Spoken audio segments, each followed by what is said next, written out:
So yeah, hey guys, and welcome to X-Plane 11. So back again in the premieres, as basically my week in Poland has now come to an end, and so I'll be back in the UK in about 2 hours. Of course, once I am flying this aircraft once again. So Echo India Delta Yankee Alpha, the Ryanair here at Rzeszow Jasionka. I've sorted out the night lighting and whatnot, so hopefully you guys will be able to see the aircraft a little bit better. On the logo lights, there we go. The Ryanair logo has appeared on the tail, but yeah, now I've got everything sorted out. Fingers crossed the flight should be a little bit more revealing for us, especially from like the interior and whatnot. So quite excited to fly back to the UK again, like I said. And so as always, we'll be doing the premiere, recreating the flight in X-Plane. So first things first, as we always do, we'll set up the aircraft ready for flight. So we are flying to Echo Golf, whoops, clear that out. So we're at Echo Papa Romeo Zulu, Rzeszow, flying to Stansted, Echo Golf Sierra Sierra. Company routes we don't do. We're flying FR2137, which is the return flights. And runway for departure today, which will be, well, winds are currently at 12 knots 200. So it'll be runway 27 for departure. Perf in it. We will also fill up the aircraft now. So edit weight and balance. We'll also start up the virtual Ryanair thing in a second. If I start that now, so start virtual Ryanair smart cars, and we shall start projects fly in the background. That all looks good. And my fuel on board today will be 9,100 kilos. So, put a bit in more there. 9107, I think that's the closest I can get. Yes it is, so complete that and apply. Aircraft will slightly drop since its weight is now adjusted. Stick in that. Reserves at 1.1 with a cost index of 23. Cruising state 380, so a little higher than we did last time. With average winds at 254,051. 254,051. Looking good. Execute that. N1 limits. SailCal set and takeoff will do shortly. Go through the departure. So it'll be runway 27 on the Govrik departure. Activate that. And then plug in our routing. So we'll go from Govri to Lassis. Then it's Povel.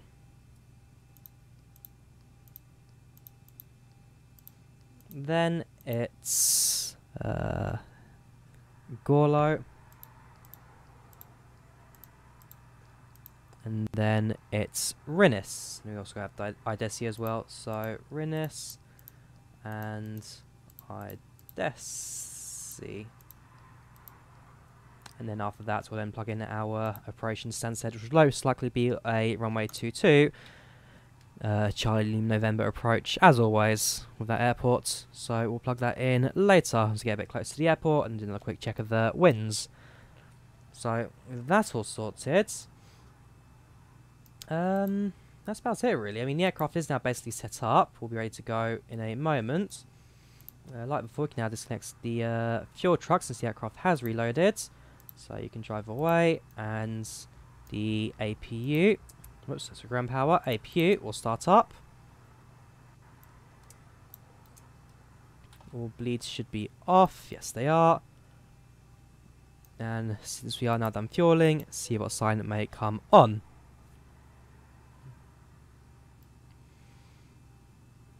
So already connected to VATSIM, already filed our flight plan.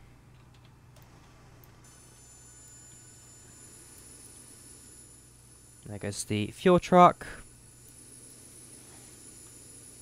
And as a whole, seems to really come together now, especially with the extra night lighting and whatnot, and Rzeszow here, thanks to FS2XP, just giving us that extra bit of a boost.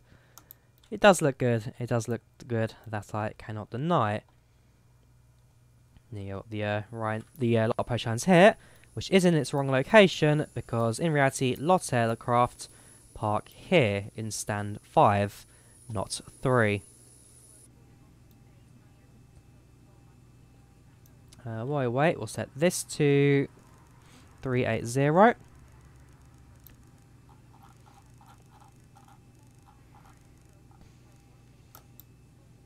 And my flaps are now set as well, so 10 flaps, center of gravity in, and rotate speed is 139.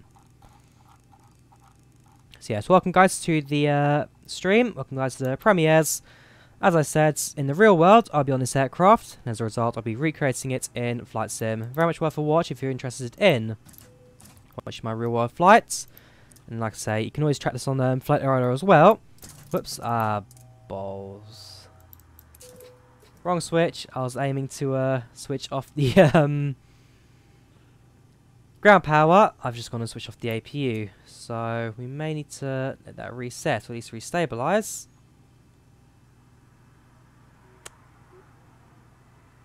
That is my fault entirely. Yeah, I have to let the engine shut off completely before we restart that. Oops. Well, while that happens, I can just continue the checklist. So your dampeners are all on. Since this is a turnaround flight, I'm not really need to do too much in terms of resetting the aircraft. Just gotta let the APU shut down and restart it again. Everything else looks good. Cabin door is closed and secured. And yeah, everything else looks good. So we need to depart at around 21:55, so about 4 minutes until our departure time is set. Avitab, we'll plug in the airports now. So we are currently at EPRZ, and we are arriving at EGSS, Stansted Airport.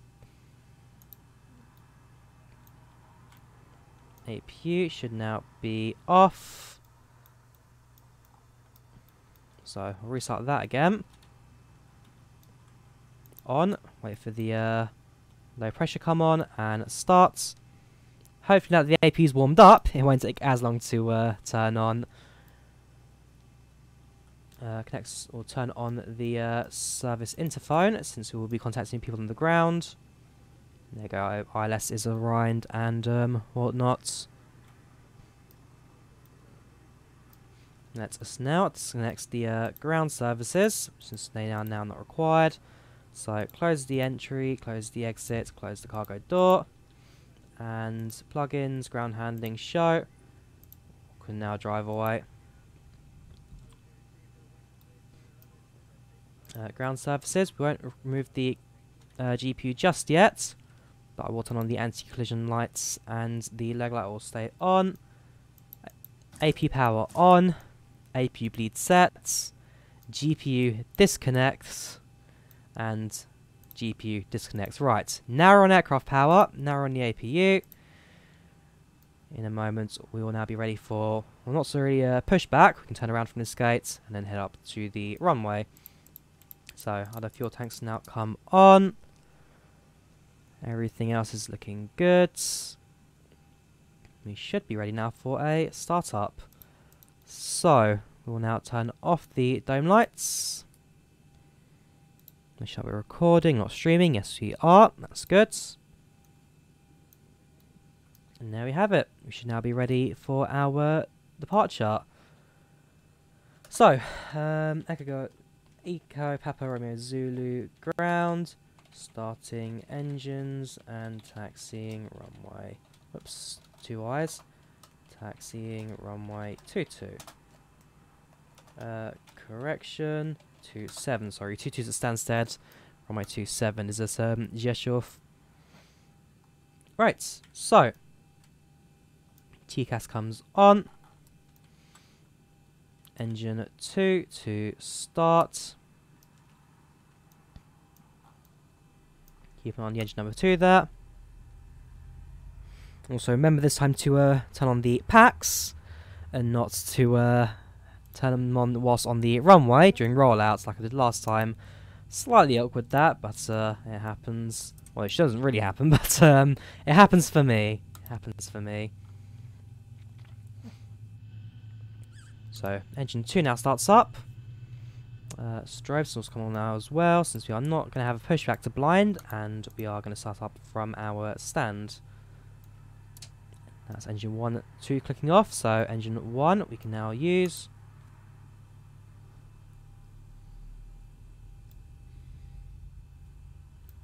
Time is 21:54, so we're basically bang on time at the moment.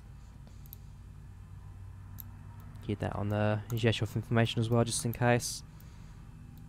Engine 1 fuel starts. I'll set trim now while I wait for the engine to start, so that'll be 3.89.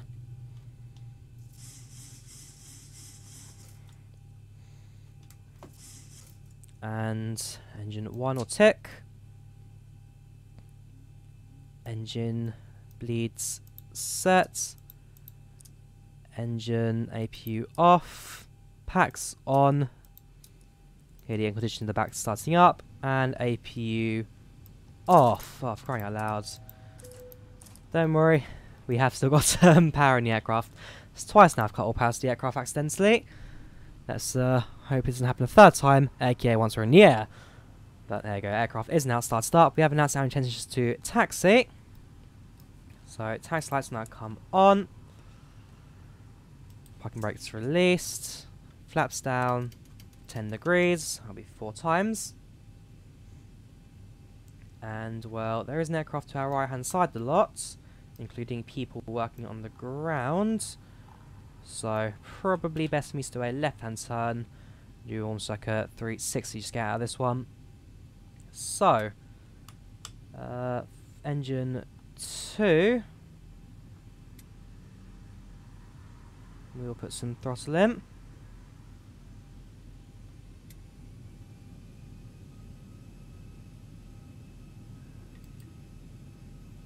Why we're not moving, I don't know. Let's just use both engines there. Right. We now move.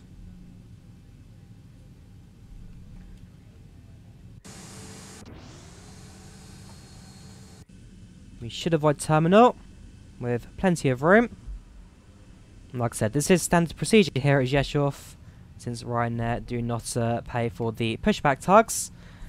With the airport essentially being big enough to hold this kind of stuff, most airlines just do a turnaround at the gates.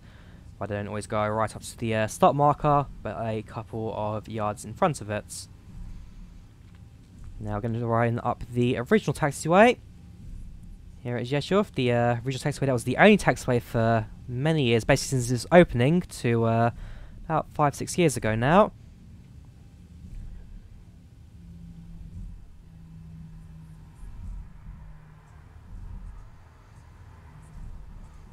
And in a moment we'll get to the runway hold short point, which will allow us to switch to landing lights and depart. In fact, that is right here. Parking brake set. Backtracking and departing runway 27 Echo Papa Romeo Zulu. Give it a few seconds just for anyone to announce that they're landing. Landing lights come on, runway come on, taxi lights off, brakes set. Everything looks good. Everything that should be turned on is on. We're on Unicom as well. And our packs this time have started with no other warning lights seemingly on right now. Looking good. No one else is called out for landing. So we'll remove parking brakes and we'll start our backtrack of Rzeszow 27. Backtracking shouldn't take too long, although we are only about halfway up the runway right now. And they did also extend the runway a couple of years ago, meaning it does go right up to the full length of the runway rather than just halfway up it as it used to.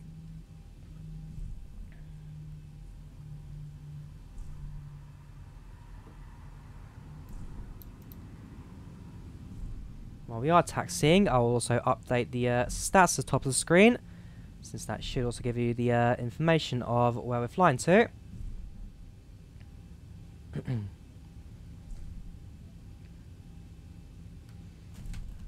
I'll put a little bit of throttle in, just kind of taxi up the runway at slightly higher speeds.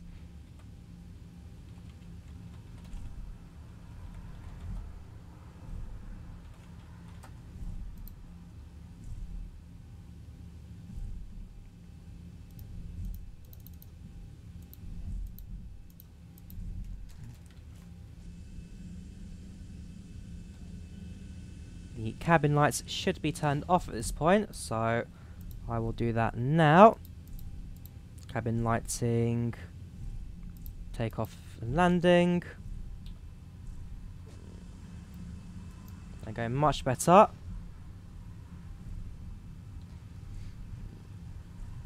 There you go, we now have the seating for departure call out. Right, so you should momentarily now have the flight stats at the top of the screen correct, including our call sign and airport information. There we go.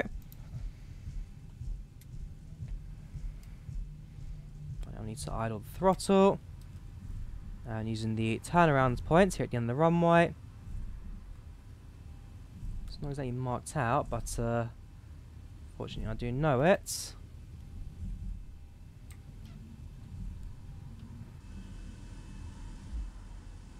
Sitting on the right hand side I do like, so this just shows the entire length of the runway from this angle.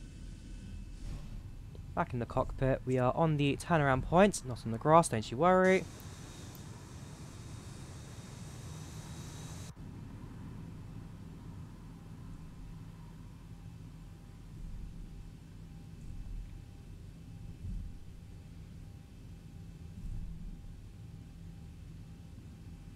And there we have it. Let's have the runway.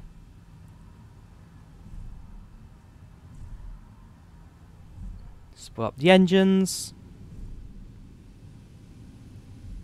Both engines are stable. Full throttle it is.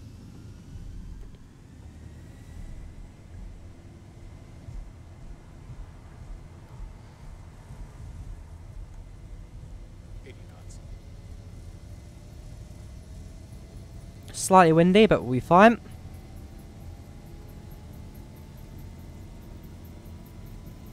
V1, rotate.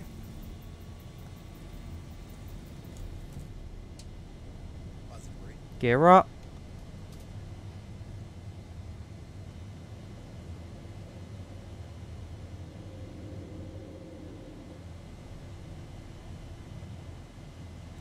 .400, flaps up 1.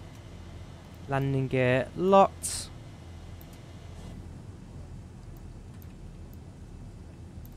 Rzeszow is now behind us with the motorway on the left hand side curling us around.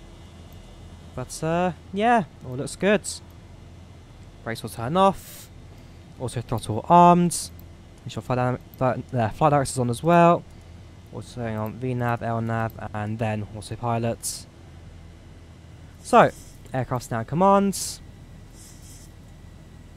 Everything else looks good. Flaps up 1.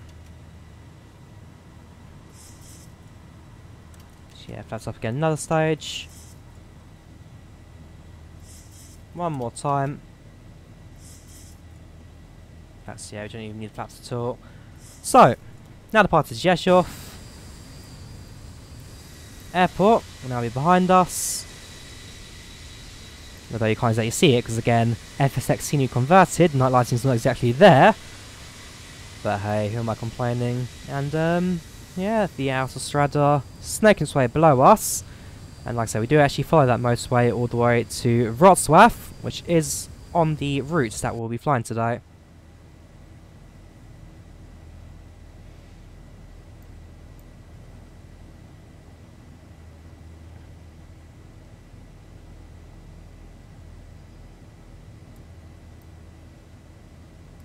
I do wish there was a setting that actually allowed us to kind of set the altimeter in, not in inches, not in millibars, but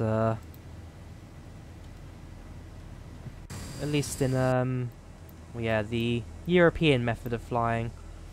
What am I doing? This is Ryanair, we're taking cruise.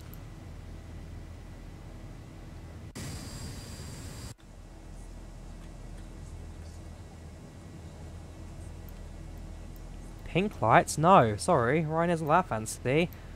White brights, there we go. That's Ryanair cruise lighting, even in the middle of the night. Yeah, who am I to complain? Actually, yeah, fun fact. So, like I say, every time I fly, I'm in the... Can't really see it on this, but if we go to night view, Echo India Delta Yankee Alpha. This is telco just there. And on the particular day I'm doing this flight is the 11th anniversary of Echo India Delta Yankee Alpha. It was delivered to Ryanair 11 years ago today. So, yeah, happy birthday, DYA, my go-to aircraft for Flight Simulator X and Flight Simulator X and X11. I don't quite have PMDG on P3D, so I can't quite claim it for that sim just yet. Right, past 10,000, so landing lights can now come off.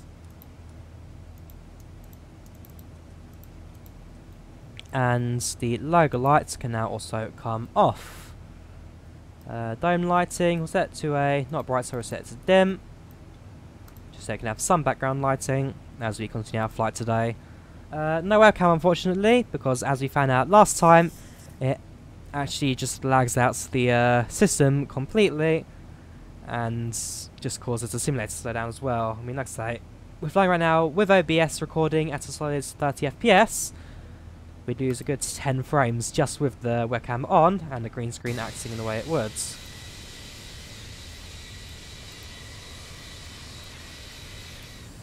Weather on the other hand looking much better than it did last time we were flying. I remember a week ago when we did this flight it was very turbulent, very windy and crosswind landing, which I didn't quite compensate for it good enough. Caused us to slightly veer off once we did touch down the last gear.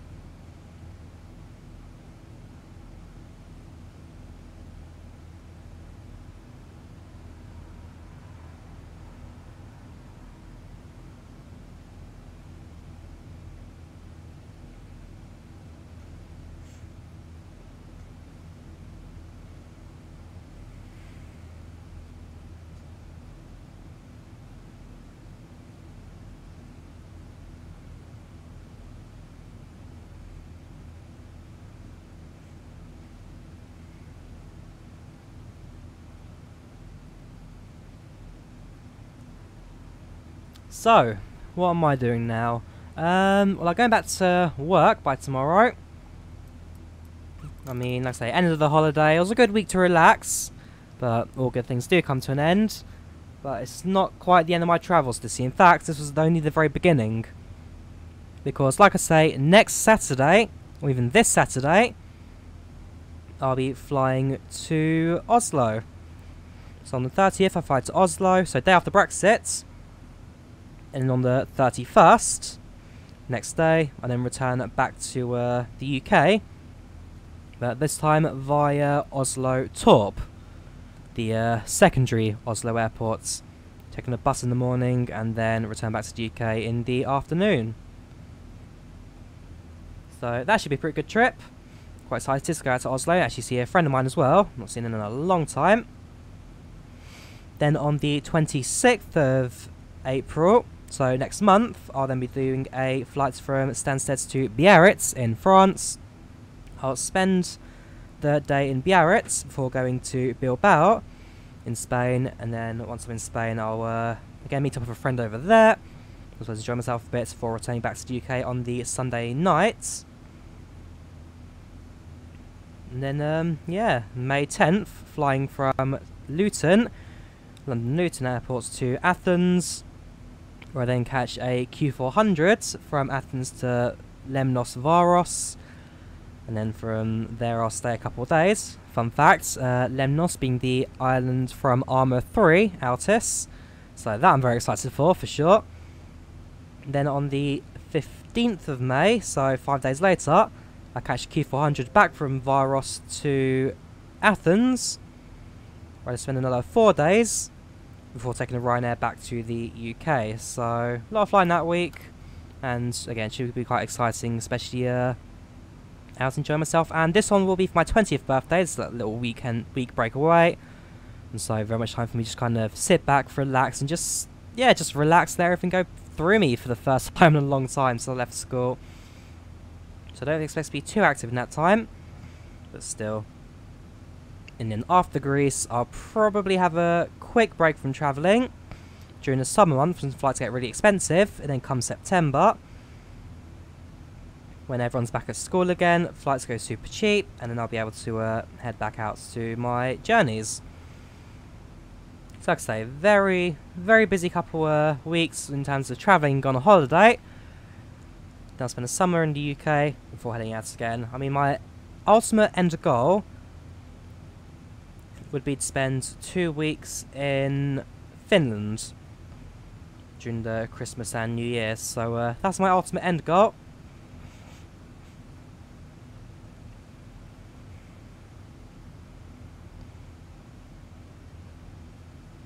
Although we'll see how that goes on.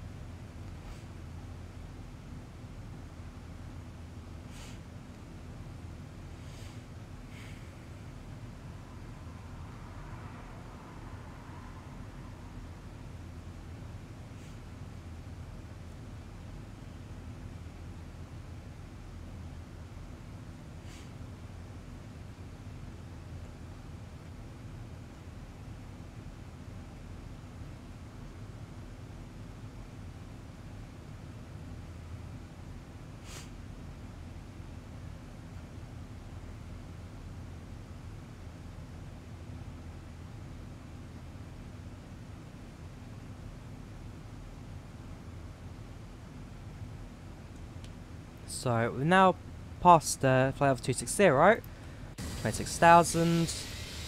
Won't be too long until we get to our cruising altitude today.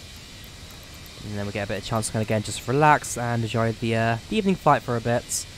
I mean, it's a slightly later flight than last week. In fact, like I said, this is the very return flight from Stansted from the week before. And so, yeah, fingers crossed there's a few people watching this, because like I say, my premieres don't always get the most views. Not as much as a live stream, of course, because this isn't exactly live. This is a pre-recorded live stream as such. Whole point of premiere. But, no, like I said, there's a few people that do enjoy this kind of stuff. And like I say, for me, it's kind of a chance to bring you with me on my trips, bring you with me on my holidays. If I'm flying out somewhere cool, I recreate the flights in real time in Flight Simulator. So like I said, if you search FR2137, the call sign will be different, 23 Charlie Kilo, that won't be the same. But the flight number 2137 will be the same. And it's something that you can actually follow on Flight Radar to kind of see how I'm doing in the real world. And as I said last time, almost a bit of like a race against the clock as well. Who gets there first, me or the simulator? They are a lot of fun. They are a lot of fun. I very much enjoy recording these, so that's why I do it. Hopefully by the time we get to the UK, there'll be a couple of people in the area. I mean, right now the UK is busy, but in 2 hours' time, not so sure.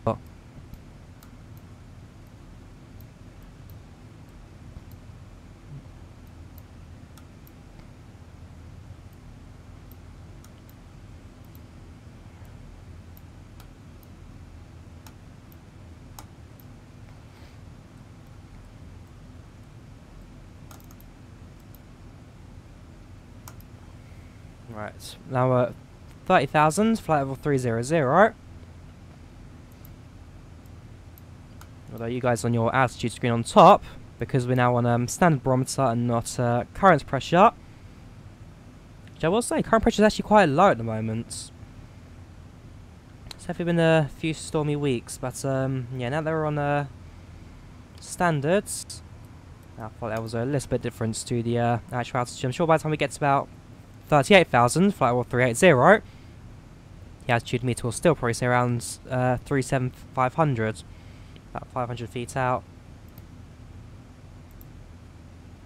Now, I'll be back in 2 moments. Just want to grab myself a quick glass of water, just kind of throw my throat a little bit, as it's running a little dry. But yeah, don't leave me guys. That fuel light's just come on, so its sense tank is now running empty. Turn off the pumps. And yeah, don't leave me guys, I'm just grabbing quick water. Don't plan to abandon you just yet. Not yet, not yet. I very much enjoy this channel.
Right, so I'm back.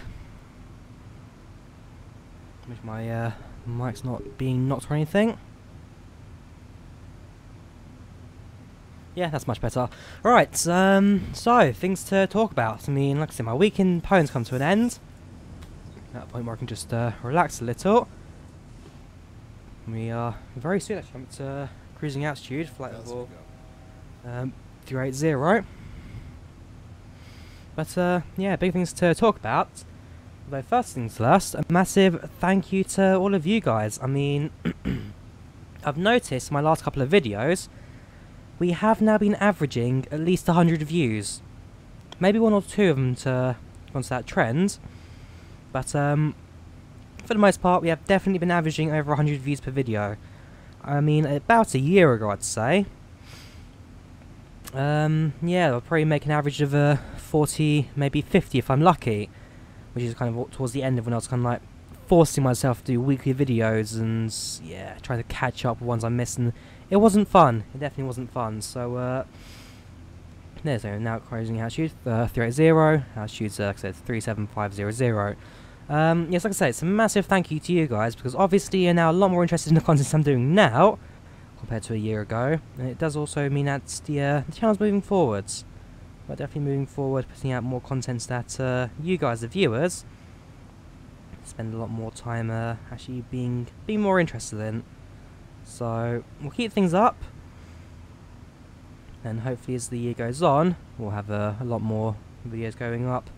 Including, I kind of really want to redo my P3D versus X-Plane video. Because now that I own P3D, I can actually do a proper comparison between the two. See if it goes nearly as popular as my first one, which now is something like 550,000 views or something. I haven't checked in a while, but that video just blew away everything. Completely destroyed all expectations of this channel.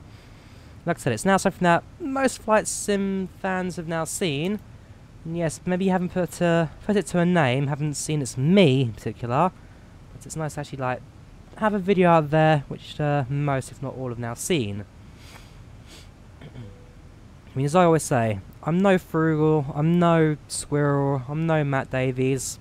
I do my own thing.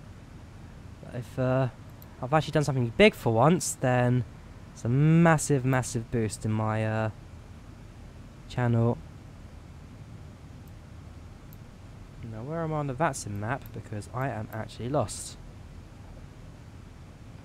Where am I? Look over Krakow. I'm over there. No. We're still connected, are we? Yes, we are. How odd our aircraft. Hang on, let me show you my screen. So show desktop. Right, so not the EasyJet, not the Lufthansa, not the lot, certainly not that.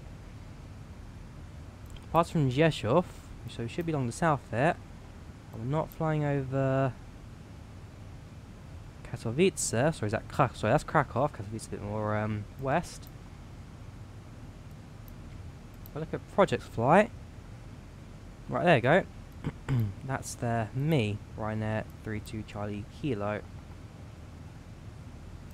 So why have I disappeared from VATSIM completely? I don't know. Probably up here in the next update, but that is odd. That is very odd. Anyhow, I'm actually using that map. We can also see that we are now about halfway through our Poland trek. As always, we'll go to the Wrocław before we disappear. Actually, I'll also have a look outside. See if we can spot that motorway that we're following. Answer is, I know it goes on the south side of Krakow. Although it's a bit cloudy down below, can't really see too much. Although, as I say, it's the only real 3D lighting you can see from high altitude, because everything else is now 2D flat textures. And look ugly. No, not particularly. I don't think I can see the motorway from here. We use the map. Go back. Back. Avitab map. There's our plane. Zoom out. I believe this Krakow. Okay, yeah, so the motorway is actually to our south. We won't really see it again until we get to Opole, just up ahead, and then yeah, motor comes back north again, and we cross it into and through Wrocław.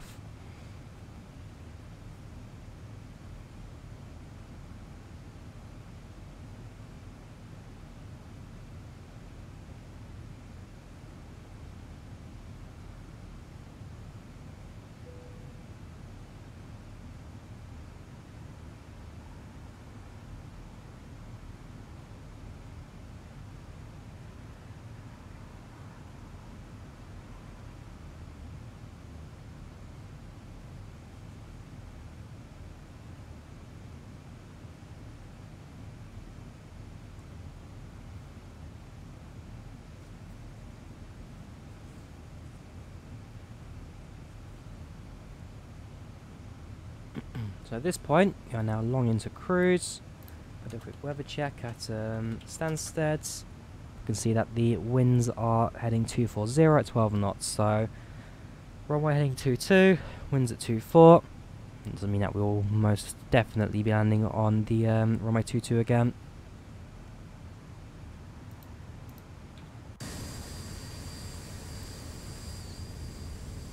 I'll say my main aim is to hope that somebody is flying into the Stansted area, because as much as I like flying, I do kind of like for somebody to be there, for me to not be completely alone. Yeah, Bishop Stortford, looking at area. Stansted Airport is right now completely without doubt empty.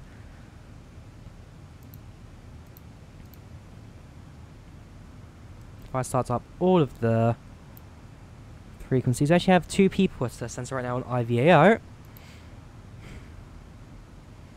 There's a Cessna 172 and a Ryanair 738 currently at Stansted. Since they're both at IVAO, there's one actually coming to approach as well on IVAO. Say Ryanair again, coming in from Bergamo, Milan Bergamo. Sorry. Is it Milan Bergamo for Ryanair? I believe it is. Flight plan. Yes, Milan Bergamo, which is just to the northeast. Interesting. It's actually quite a loopy departure and approach. That's his departure from Bergamo. And it's made a loop. My guess climb over the mountains. Fairly straight path, going across northern Europe. Again, he's on. He's offline actually, so he's on Project Flight. She actually sees image, he's on Project Flight. Came in, did a loop, a little slight holding loop almost at Stansted. Before coming in to land himself. And everyone on the ground here will be a part of IVAO. You. Okay, you don't even set yourself up yet, so we don't even know what you're doing. You're IVAO. You're also IVAO. You're a VATSIM. Someone has just connected, coming into land recently. And then these get there, we'll figure out what he's doing later. 870 actually on VATSIM now, so that just jumps by 200 people. That's the last update, which is always pretty good. I probably could actually turn off seatbelt sign by now. Could have done that a long time ago, but hey. And also talk to the passengers, saying that I'm on cruise. No. Oh boy. Hello again from the flight deck. We are just commencing our descent. Looks like we'll be landing ahead of schedule. No, no. We'll be touching down in Oh, we're not touching down in 30 minutes. We touched down in 4 times that time, 2 hours. That's our total time to arrive was 1 hour 48. So yeah, got a long way to go before we say touchdown. Don't confuse the passengers. I know we're on time and super early is Ryanair, but not an hour and 18 minutes early.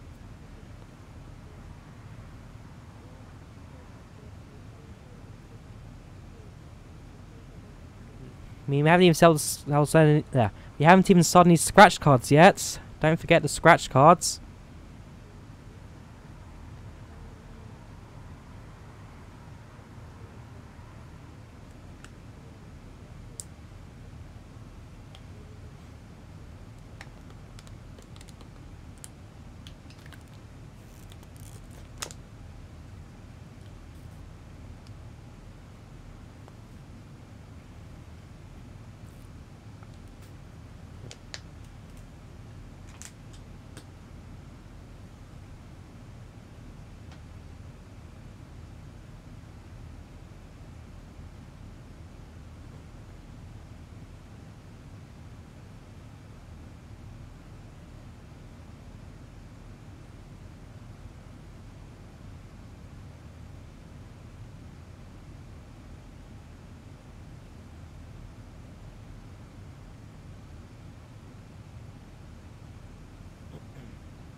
So I've checked the map again.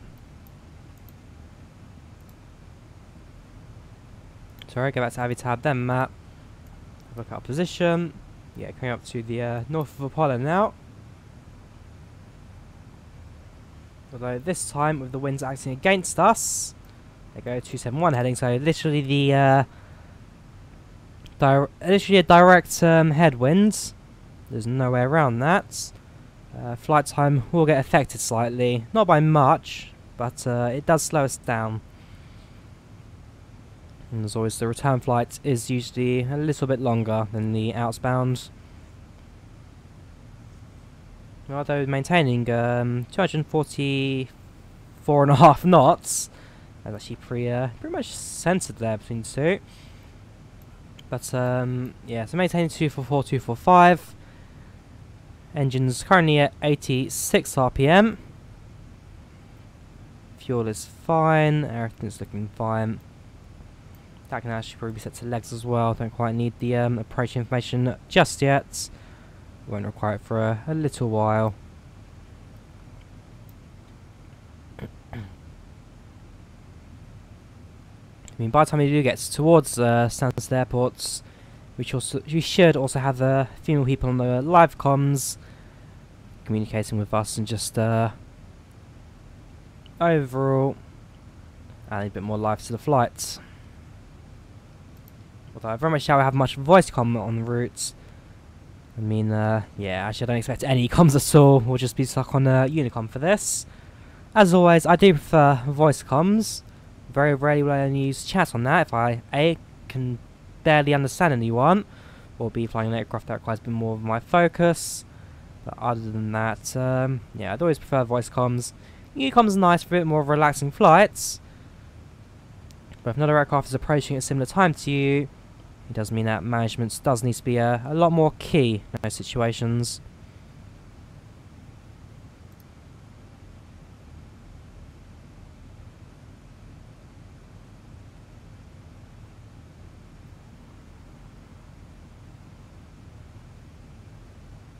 Right now, actually making a solid 25 FPS. So in that regard, we're alright. You guys get to see a little bit more than I do, because for some reason OBS, when it plays back videos, is just a little bit brighter than my screen. But that won't affect it in any way, really. And yeah, everything else is looking pretty good. If I turn off the dome lights, that'll make my screen very dark. Dome lights up there.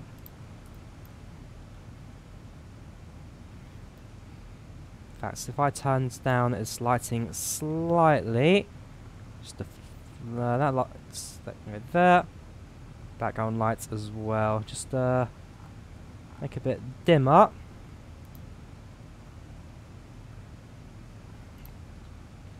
There you go, something that you could probably sleep to actually. Take a quick nap, wake up just before we touch down. I mean, that is what a lot of real world pilots would do. Take a nap, set an alarm. And once you have to change frequencies or needs to... Actually, yeah, there'd be at least one pilot awake at a time. The other one would have like an alarm set for when it comes to top of descent. And as a result, do need to focus on a proper landing. For me, though, in the back, seating 24F, so this might be out the window. Got that tablet just appearing there. This is my seat here. Did watch Cat from Outer Space in the end. Very... Actually, I quite enjoyed that. It's quite a fun little film. I do recommend it if you can find it online cheap, or if it's on Netflix or something. But yeah, it's a fun little film. It's an old Disney, very almost unheard of actually. I don't think I've ever really heard of it since I saw the trailer on the internet. But yeah, it's a very obscure film, but one I enjoyed. One that I definitely enjoyed.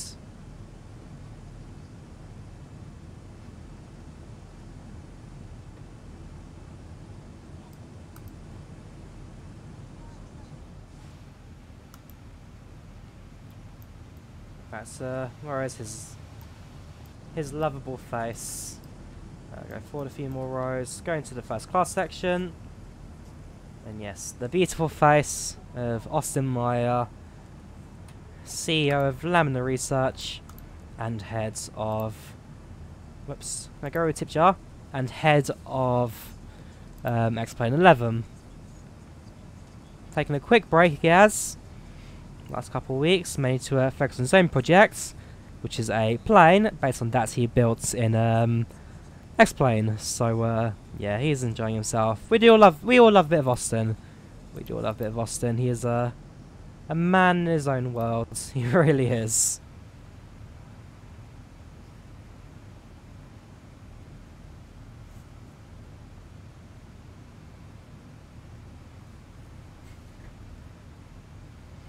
There you go, got a person at Warsaw now, Lufthansa, 111. Another person who will be landing very shortly.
I'm just thinking.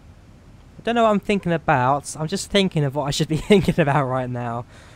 I mean, sometimes I can just, I guess, doze off almost. I shouldn't really do, but I do it.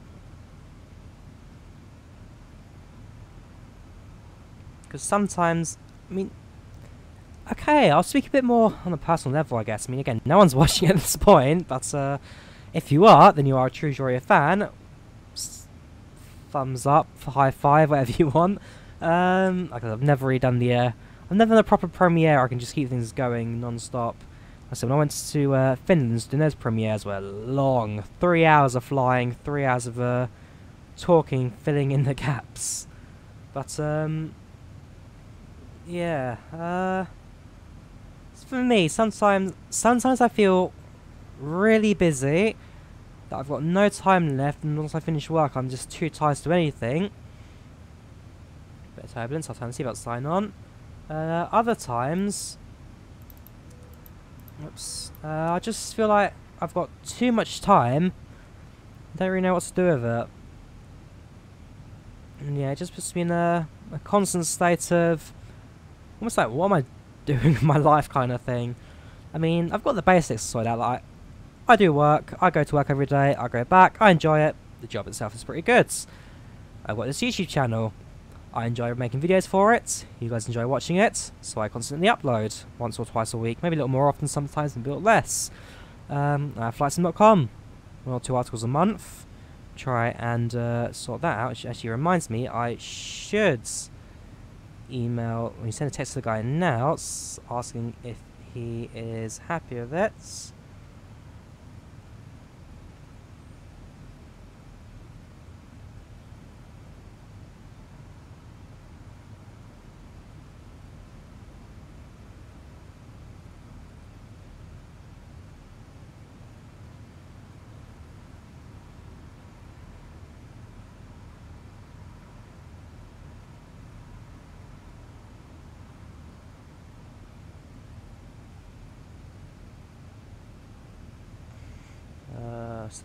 That, and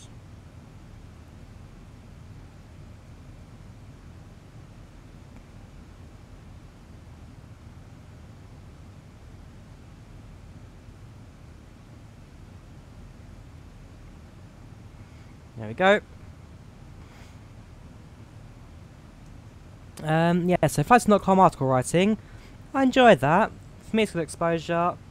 A few extra add-ons here and there as well, review copies of them, and a chance to kind of see like the work of other developers as well. Like, I enjoy doing that. So I spend, I do an article once or twice a month, maybe a little bit more, maybe a little less if I'm a little busy as well. But besides that, yeah, Taekwondo Fridays, do a bit of martial arts. Started not too long ago actually. I started it in at the end of January it was. Been doing it a few weeks. I enjoy it. It's kind of a time for me to go out and I guess just be active and places like that. I enjoy it. Apparently I've got some really good kicks. Not quite flexible enough to utilise it fully, but if I make a contact, then it can be pretty powerful, I'm told. So it's always a bonus as well. But I used to play football quite a lot as well when I was younger. And other than that, I've got a youth group I go to on Tuesdays. So I go spend there 2 hours a week. Again, quite enjoy it. A little expensive getting there, having to take the train or the bus, but like I say, I do a lot. But at the same time, it does kind of kill my social time. As a result, it also sometimes feels like I'm not doing much, if you know what I mean. I mean, fair enough, I could just be self-deprivating right now, which I could be doing. That's not something something that I have done before. Back in, you all know the moody years we go through in our mid-teens. No, it's because I do a lot, but at the same time, I wish I was doing a little bit more. I guess doing these videos kind of it's almost a bit of escapism for me. So right now I'm the pilot in charge of 189 people on board, and it's a nice evening flight. In reality, I'm in my room, lights are dimmed down while I fly, talking to a microphone, isolating myself for 2.5 hours. Sad life of a YouTuber. No, but as I say, it's a lot of fun. It's a lot of fun. And as long as you guys enjoy it, then you guys are always with me. I mean, I've got close friends. Some I talk to a lot, some I should probably talk to a lot more. Well, I probably should even talk to a lot less, but I've got my close friends, I've got people I talk to. A few people online as well who I chat to, mainly through the channel. Shout out to those guys I'm in regular contact with. And besides all that, yeah, all is well.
Even on the engines right now, they have slightly spiked up, but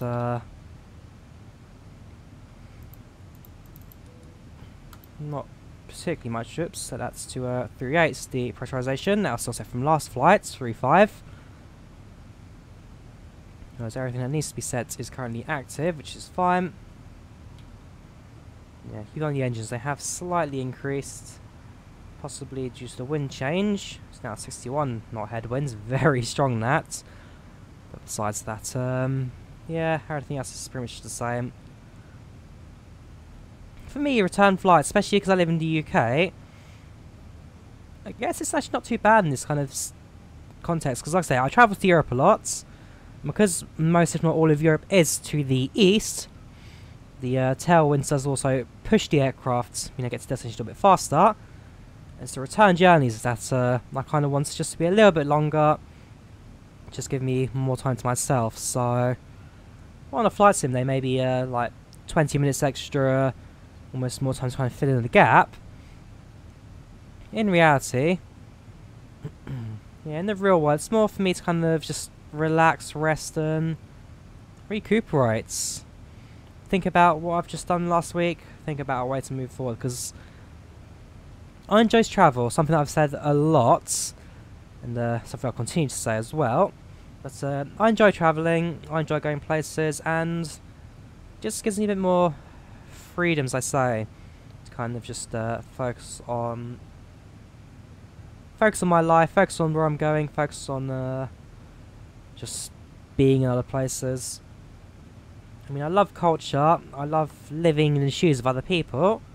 In fact, what are they and why do I need all these waypoints? Are they airports? Yeah, airports will keep. What are they? Stations, there we go. Airports will keep. Alright, so yeah, I like going to other cultures, I love just living in the shoes of other people. My big example is like when I go to Finland.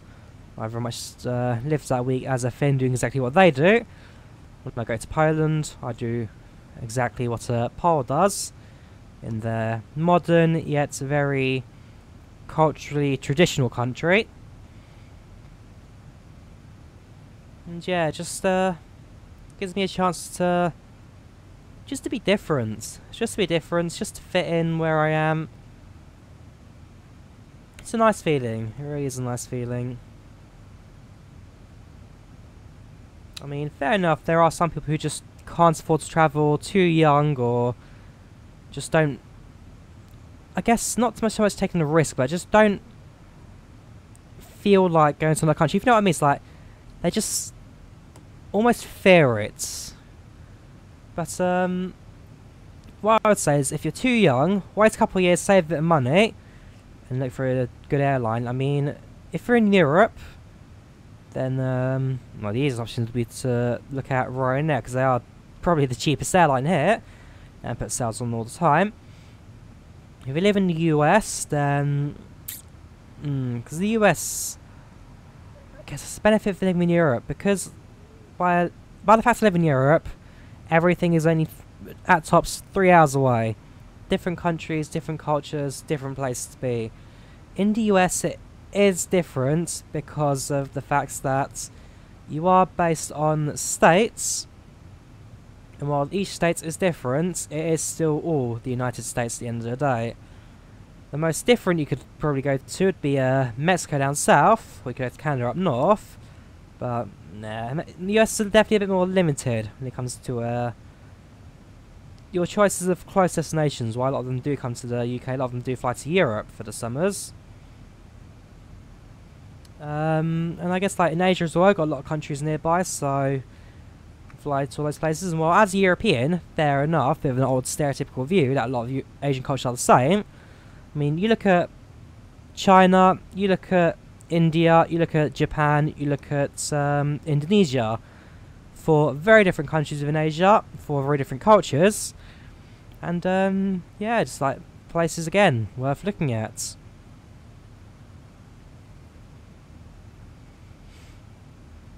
I mean, if I was going to have a bucket list for Asia, then it'd probably be Japan and Tokyo, because, well, I'm not so much a weeaboo myself, and I don't really watch like too much anime and whatnot, but Japanese culture does seem pretty cool. My brother went there, as we know, he enjoyed himself, so yeah, give Japan a go. Another country I'd probably like to go to is Sri Lanka, and especially the northern areas, the Tamil areas. I mean, at work, my manager's a Tamil Sri Lankan. I like him. He's good to talk to.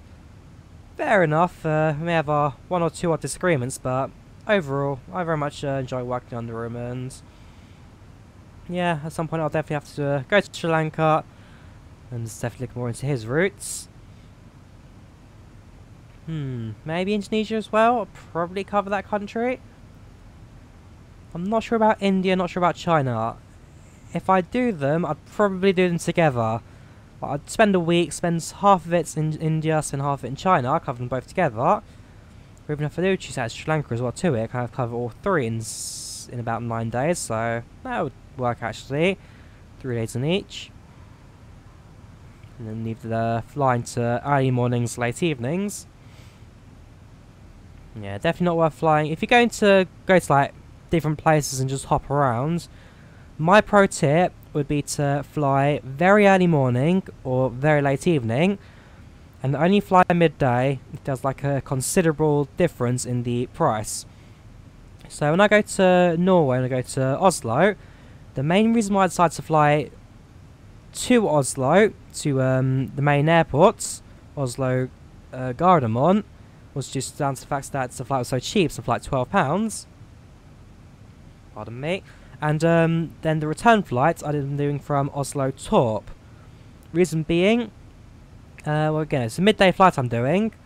I thought it'd be quite nice to cover both Oslo airports because, I mean, hey, it's down south, that's Sandefjord, so I do get a chance to see all the fjords and whatnot. But the main reason was, that's because I was using the kayak app. If you have kayak, or if you're looking into an app that looks like cheap flights and whatnot, definitely get kayak, a very good app. But main reason was because a midday return from Oslo Torp was costing, or single journey from Torp to Torp to Stansted, cost around £15–16, when a evening flight from Oslo Gardermoen was almost twice that price, and even an evening flight from Torp was another like 10–15 quid more expensive. And for me, when I fly, my weekend trips are based around budgets. If there's a sale on, or I can get somewhere really cheap, that's why I travel. Stockholm, I did the entire trip for about £40, £45, £50. And this time, so that's it. Biarritz, Bilbao, I'm doing that trip for a total of 40. And Oslo, I did all that for 35, so definitely a bit cheaper now that I've got more tools at hand to kind of figure it all out. I've only done Ryanair so far. I've not yet like EasyJet or Norwegian or anyone, because while they are low-cost airliners per se, they certainly don't scrape the barrel as much as Ryanair do. Where with your Ryanair ticket, your price is breaking even, and the only way they make a profit is based on whatever else you buy. So that'll be like the boarding pass printing outs, that'll be the like in-flight services, so like scratch cards, that'll be the bottles of wine you're buying on the aeroplane, all that kind of stuff. I mean, Ryanair do just about everything possible to cut down price, and so as a result, they can then offer the cheapest tickets, save you more money, they get more passengers, and they more profits based on extra sales. A lot of people do complain about Ryanair, but I've always been supporting them, and I've always said that if you're paying no more than £20 for return flights, you're paying a bus fare to go to an international country. Don't expect the world. If you mess up, you don't press your boarding pass, you don't do something which they fairly obviously say to their website you must do, then it just is your fault, basically. I'm sorry. You may say that Ryanair has scammed you, Ryanair has done this, that and that, but at the end of the day, it's your fault.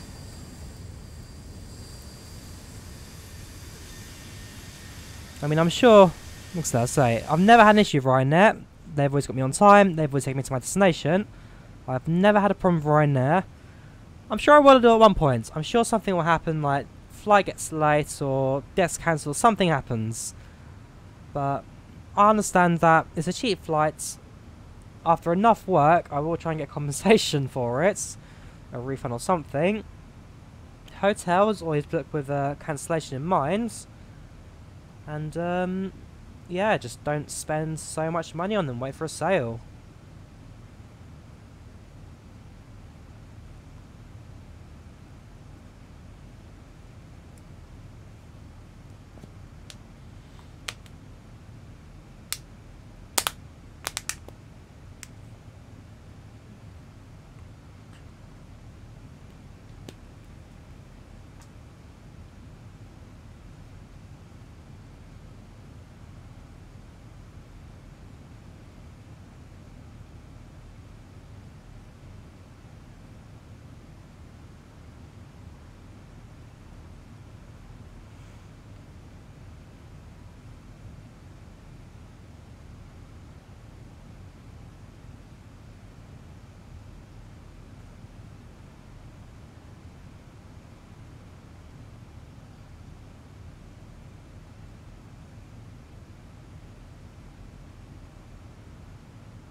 Don't know about you guys, but I've always found the sound of aeroplanes, especially being inside them, quite soothing. I mean, the A320 series and all Airbuses kind of pride themselves in having all the sound insulation, you can't hear the engines, hardly outside, all that kind of stuff.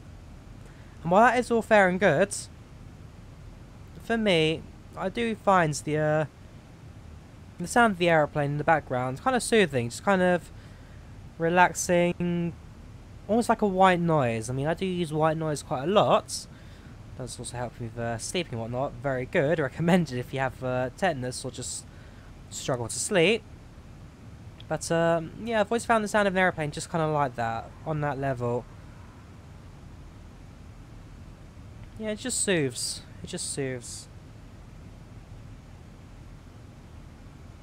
So if at any point in the stream I am sitting there a bit quietly, it's not like I've disappeared or anything. I'm more just we're just relaxing. In fact, if I move the microphone towards me, hopefully I can do it in such a way. Whoops.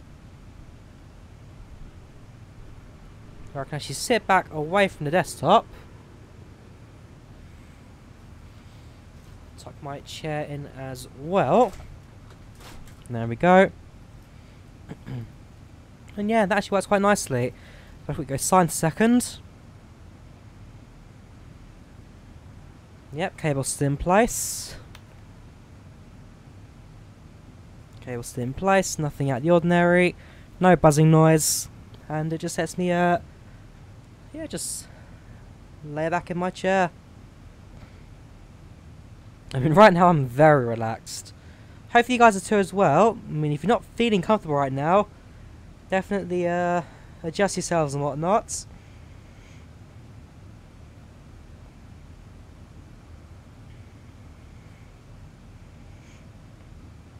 I've always enjoyed just relaxing a little.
Boy, I'll be back in 2 minutes.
And there we go. I am now back in position.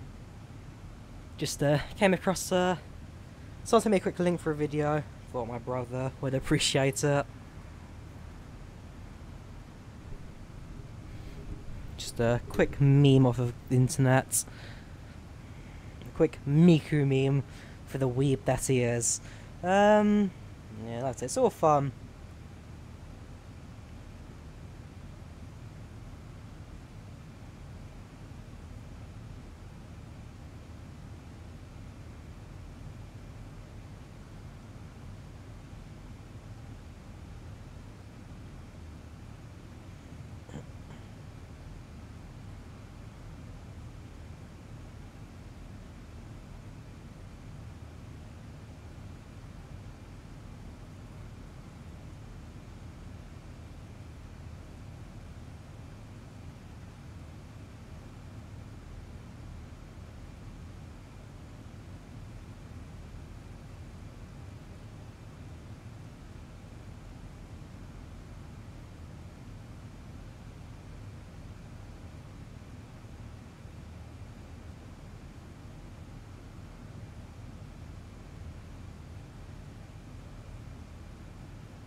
Yeah, just right now spreading some cheer and joy for Echo India Delta Yankee Alpha's first delivery anniversary.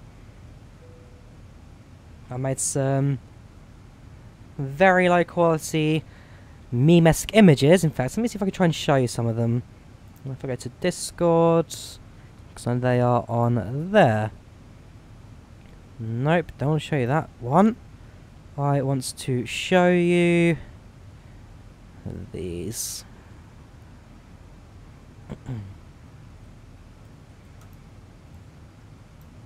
So, as you can see, this is the aircraft right now, Echo India Delta Yankee Alpha, MSN 33631, also the 2529th Boeing 737 to roll off the production line. Built in February 2nd, sorry, 17th of February 2008, delivered 4th of March.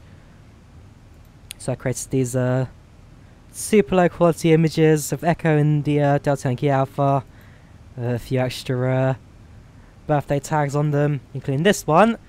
Literally was just a thumbnail for video that said happy birthday green screen, and whatever these two things are. Just to spread a bit of cheer and joy for those who love their Delta Yankee Alphas. Fun fact, I'm still never having flown this aeroplane. Story literally just goes back to, in fact, let me find the guy who made the original livery, because I talked about it on my first flights doing this. 77 EIDYA. Right, so this goes back to finding a livery created by Miguel Angel Taboada. He's just a PMDG repainting guy. Not quite as well known as McFat Simulations. His like top tier stuff, but this is pretty much as good as I could get for free. Yeah, built by the guys at Hangar 226. That's their main name. Might actually have heard that one. But yeah, Echo India Delta Yankee Alpha. And I've basically been using this aircraft ever since. I've literally been using this ever since. So when I moved to X-Plane 11, I had an old Ryanair livery. And then I was speaking to my brother, who's the Mac Designs guy, as we know he does repaints for the TOLIS and Magnite and whatnot. And so he had an old Ryanair livery he made, Echo India Foxtrot Oscar Bravo, EIFOB. And he suggested that I fly Delta Yankee Alpha also in X-Plane. Just kind of like keep the meme words running along. Same aircraft, different sim. And I was like, sure, if you make the textures for it, then I'd be happy to fly it. And that's what happened. He created the texture, I switched over. And then I set the config to match that exactly of the original aircraft. And it looks good. It looks good. I can keep close to my original aircraft from FSX, not having to leave it behind. I'll leave it behind the PMDG, but the airplane would always be mine.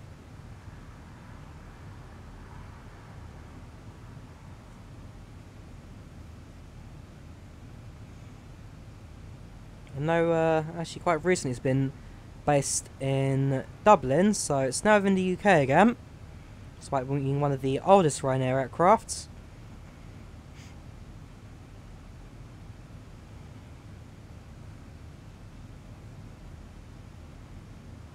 In fact, I had a flight cancelled today. Dublin to Warsaw, the cancelled Warsaw to Dublin. Dublin to Munich, where it has one more scheduled flights today. Unless they've, yeah, this aircraft has actually been flying late all day. Ever since landed late last flight yesterday. And their first flight this morning was also late. Then late, yeah, they've been late all day basically.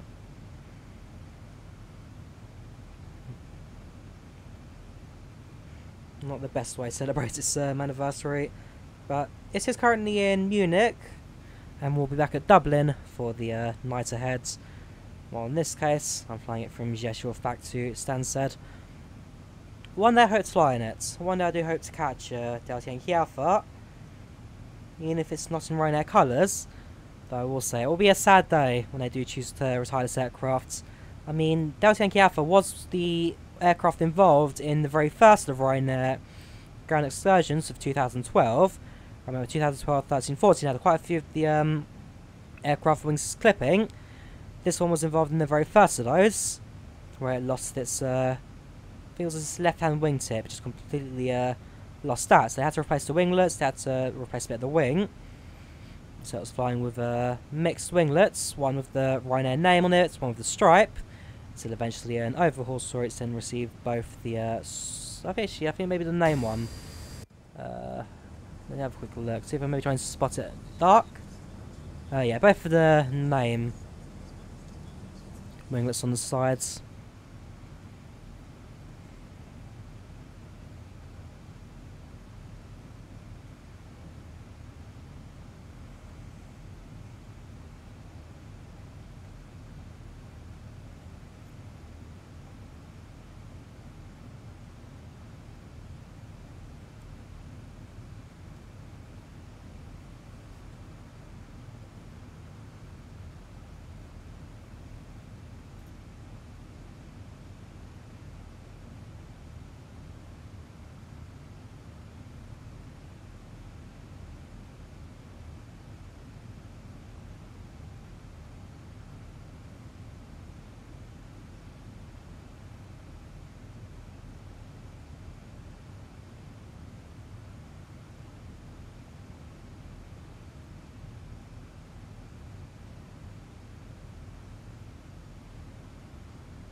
So we've got left hand coming up shortly.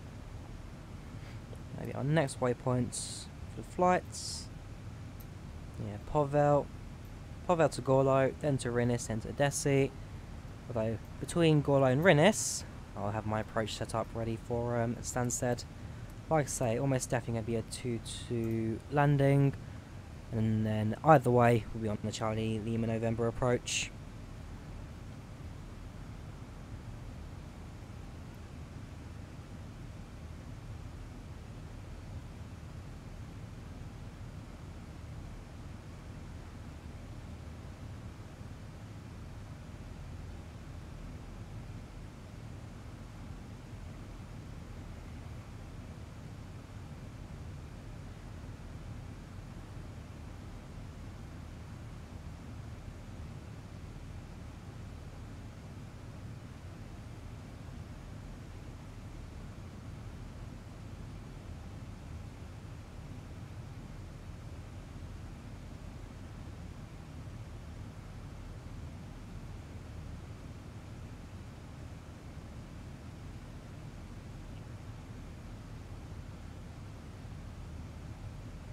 There we go, making left turn now. And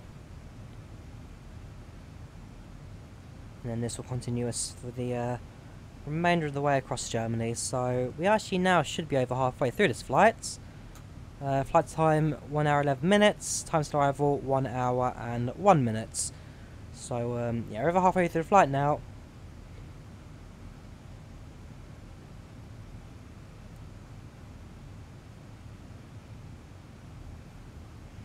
And we'll soon, like I say, soon we'll sort out our landing an approach config before we sort out landing as well.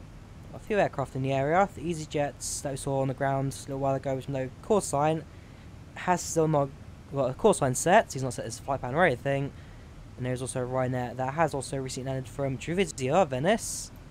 With another Ryanair coming into land from Thessaloniki. So a few of the longer distance flights now coming towards an end. It's quite late in the evening, so as I say, I'm not expecting much in the way of traffic coming in.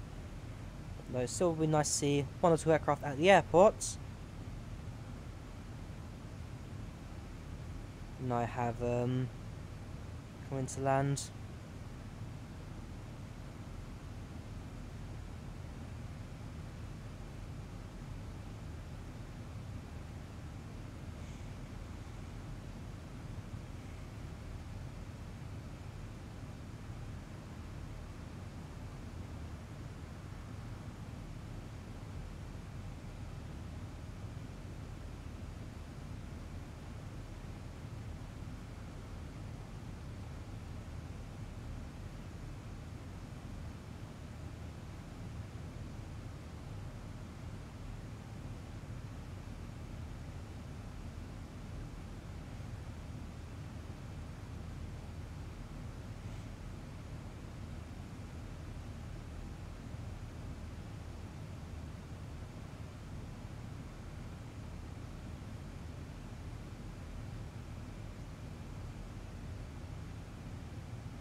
Oh yes, I can say that my flight has now appeared on VATSIM again.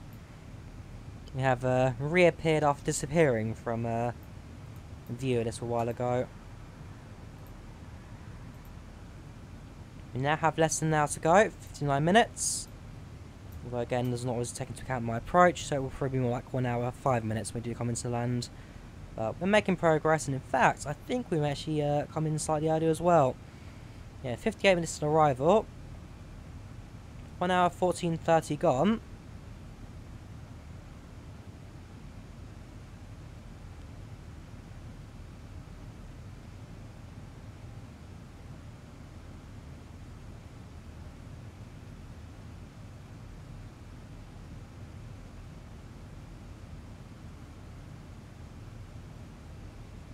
Yeah, we're going to make good time. We should arrive a couple minutes early into Stansted Airport.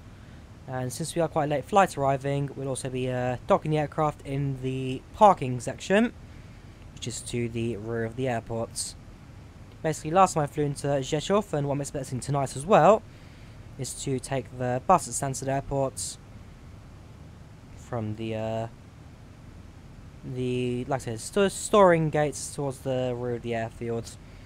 They were constructed not too long ago, actually. They were in construction for a couple of years.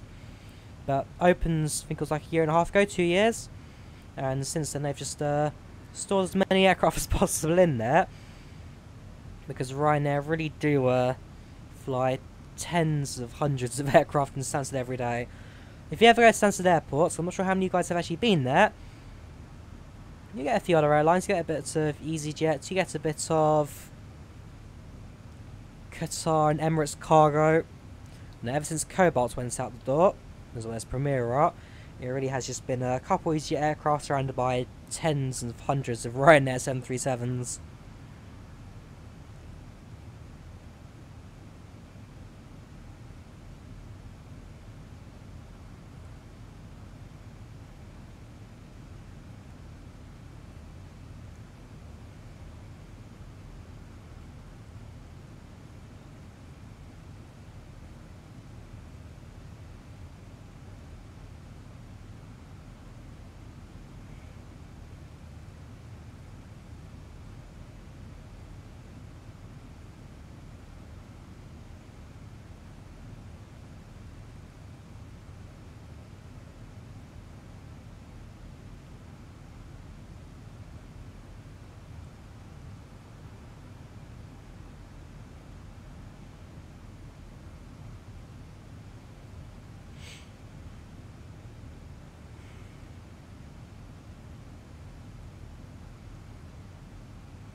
Yeah, I've just noticed people talk on the Facebook group of the horrible ground textures that X-Plane leaves behind.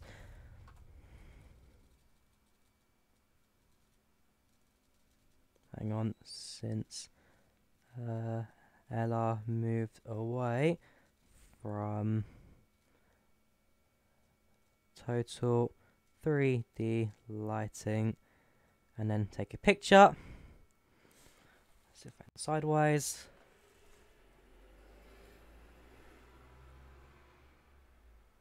Take a snap, and done.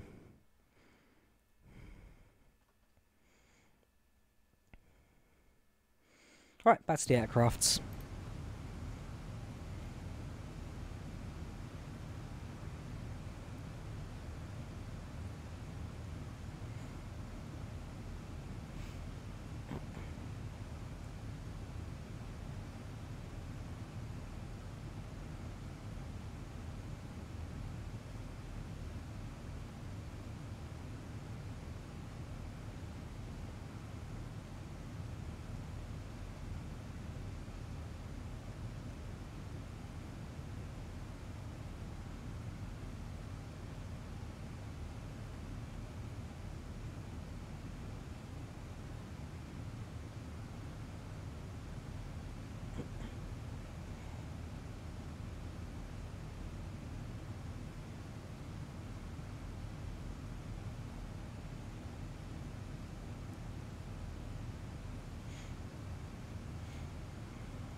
Right, top descent, I've just spotted now within 140 nautical miles.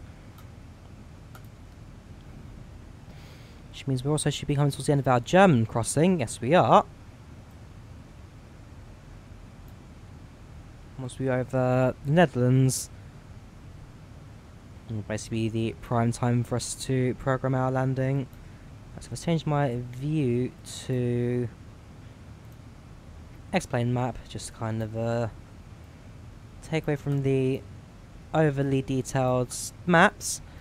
That should be fairly standard to look at. I'll change back to the OpenStreetMap one in a couple of moments, back into the overlays. But for now, I just kind of want to get the bare minimum information, just so I can easily guide the aircraft through flights.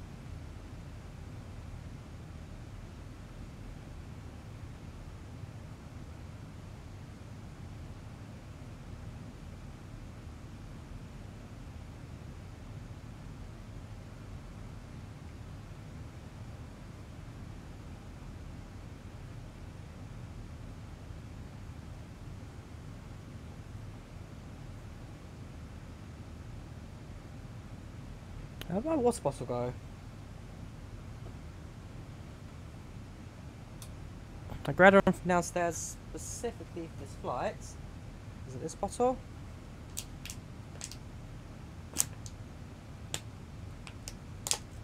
Maybe, it's not been opened yet, so luckily is. Yep, that's the one. Again, gotta stay hydrated, guys. Gotta stay hydrated. And while you're at it, subscribe to PewDiePie as well. and remind him to drink water.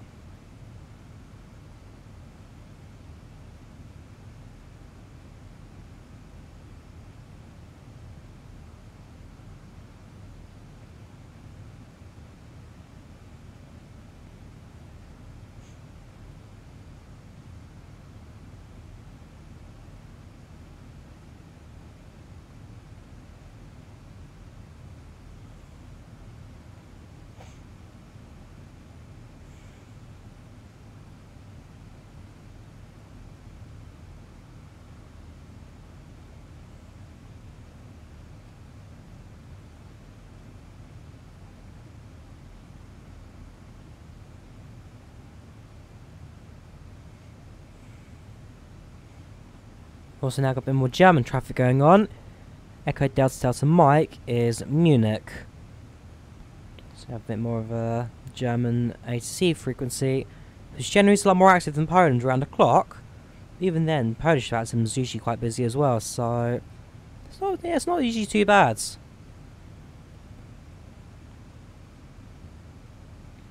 Slight flash, is that a thunderstorm I'm sensing? There's no clouds, apart from those down below. That would have been enough to kind of cause a thing that bright. I've just been a quick shader thing. That's left hand side looking fairly calm. Right hand side, it's also not much going on. From the rear, cabin's looking very clean and quiet. That's to send the passenger models on, just to kind of have a bit of life in here. Configure, visual, passengers show. There we go. Now got passengers in the cabin. At the expense of 1 frame rate.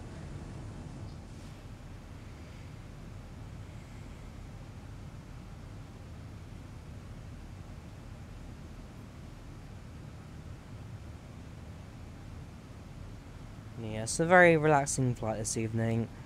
Storms nowhere near being as bad as they were before. Hopefully Stansted is actually not looking too bad. Just a quick weather check on that. So airport, get rid of Rzeszow now, don't require it. Stansted will refresh. Let's have a look. Winds are 2 knots, 300. Visibility is plus 10 miles, no clouds reported.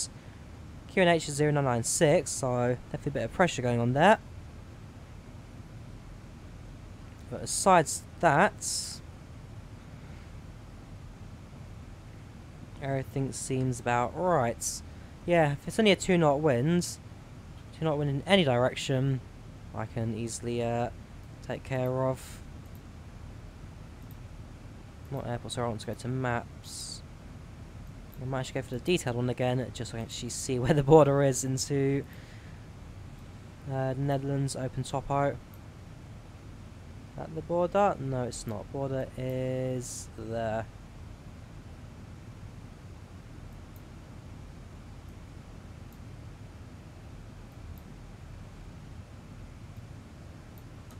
Yeah, once we get to the pink line, maybe once we reach Netherlands. So we have a couple of minutes before we do that. Check the map, 46 to arrival. Apparently there is an aircraft just to my north. Maybe a bit too far away from TCAS to announce, plus he's actually going to be at lower altitude since he's soon to arrive. He's going to Dusseldorf, so yeah, he's at 25,000. There is an aircraft currently parallel flying to me. So yeah, I'll show you. So, desktop cam. That's me. Riding there, 23 Charlie Kilo. All info, pretty Stansted, yeah, it's my course line, Rzeszow Stansted, and route 51. Temperature, that's fine. And just to my north is this aircraft. Again, Project Fly's being very weird with its route displaying, but he's only at 25,000 compared to my 38. And yeah, he's landing at Dusseldorf, so he won't be too far to landing himself anyway.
So I'm just doing a quick check, and yes, there are no active frequencies in the UK right now, no active aircraft in the area. Stansted's also pretty much dead.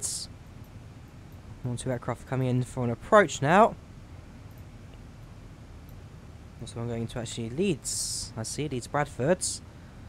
But yeah, the Bishop Stortford Airport, absolutely nothing going on. It's just a ghost town.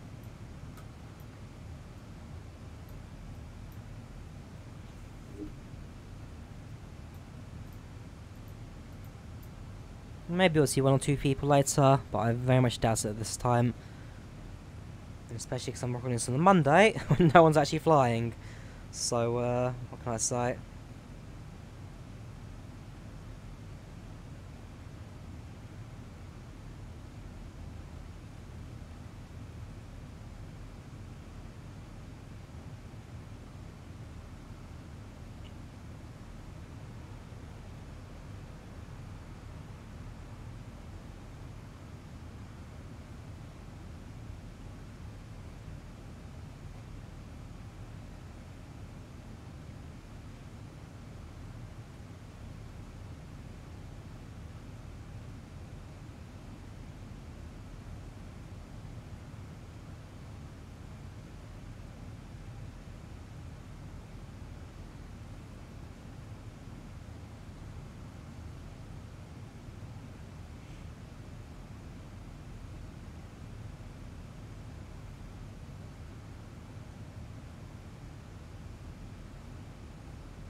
So if I check my...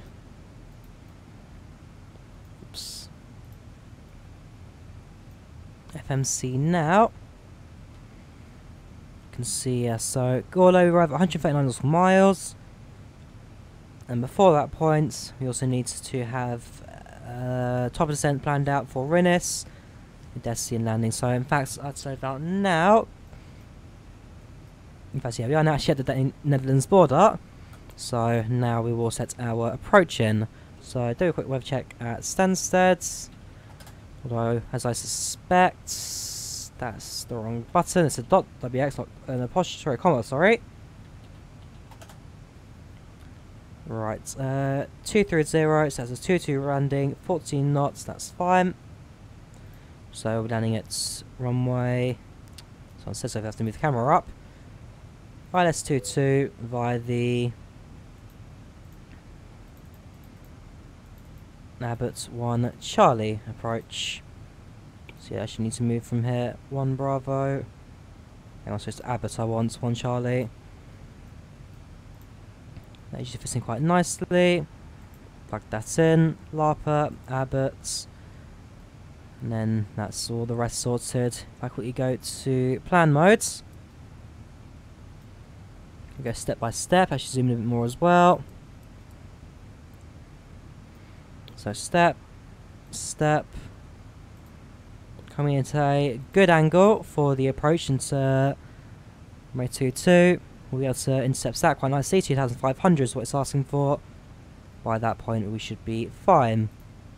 So, now set the runway we're looking for. with the approach reference, flaps 30, 1105, 223. I know Rzeszow was 1103.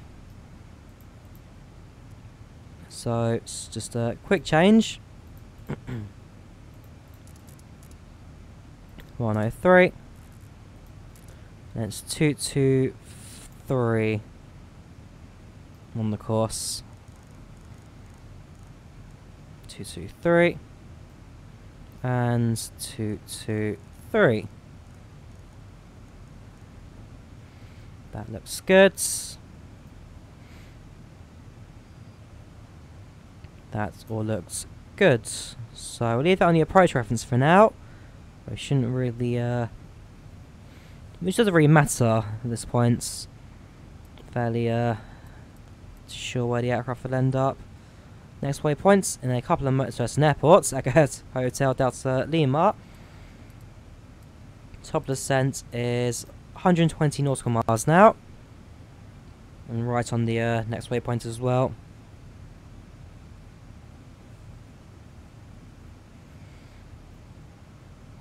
So I set my altimeter to 996.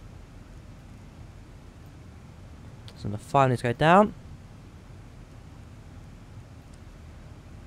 There we go. Same for the other side, so that once I am ready to leave standard altimeter, the aircraft will be able to switch across 996. So what I now need to do is just set standards, and then the aircraft will automatically be at the right altitude for the rest of the flights. That gets set just above 10,000 feet. Maybe a little higher as well, we'll see when we're on the approach.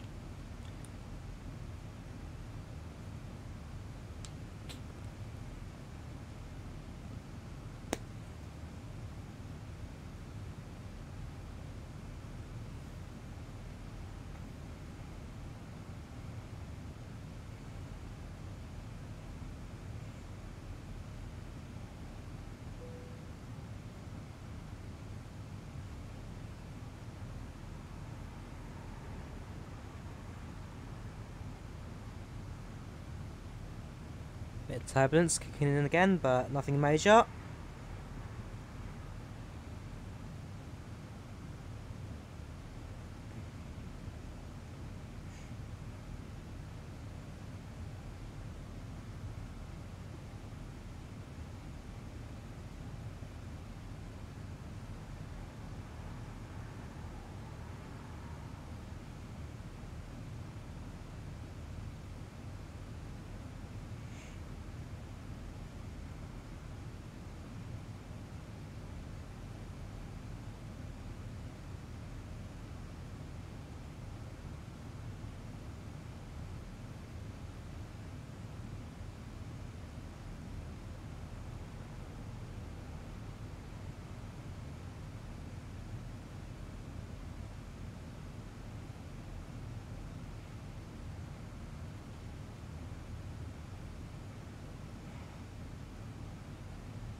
So, not too far now.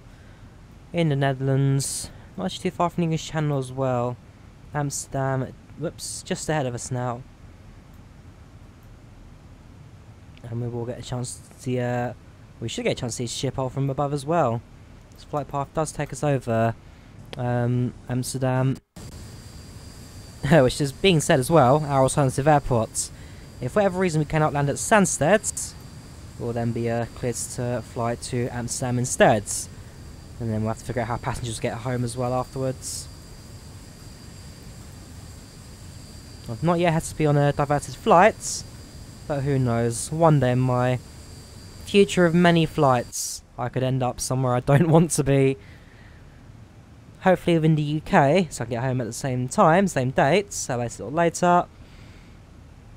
Stuck in Amsterdam, I'd have to see how much a Eurostar costs to get home. We'll see if Ryanair providers say bus to get back as well.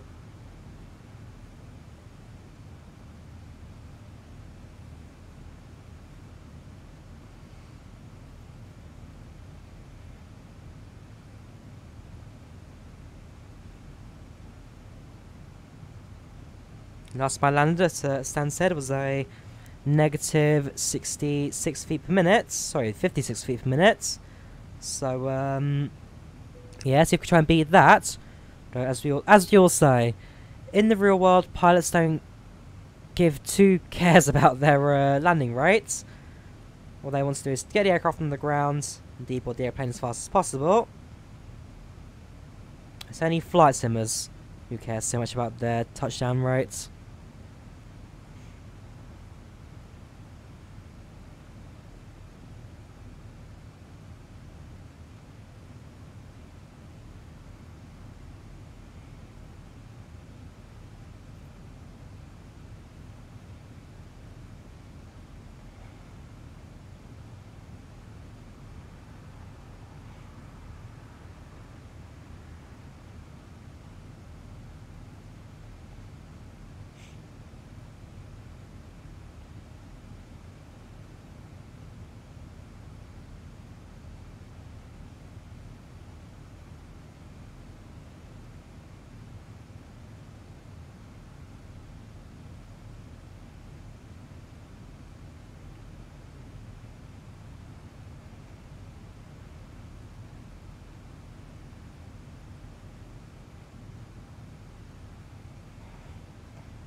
There you go, coming up to 80 nautical miles now, top percent. So, map, ticking one more time.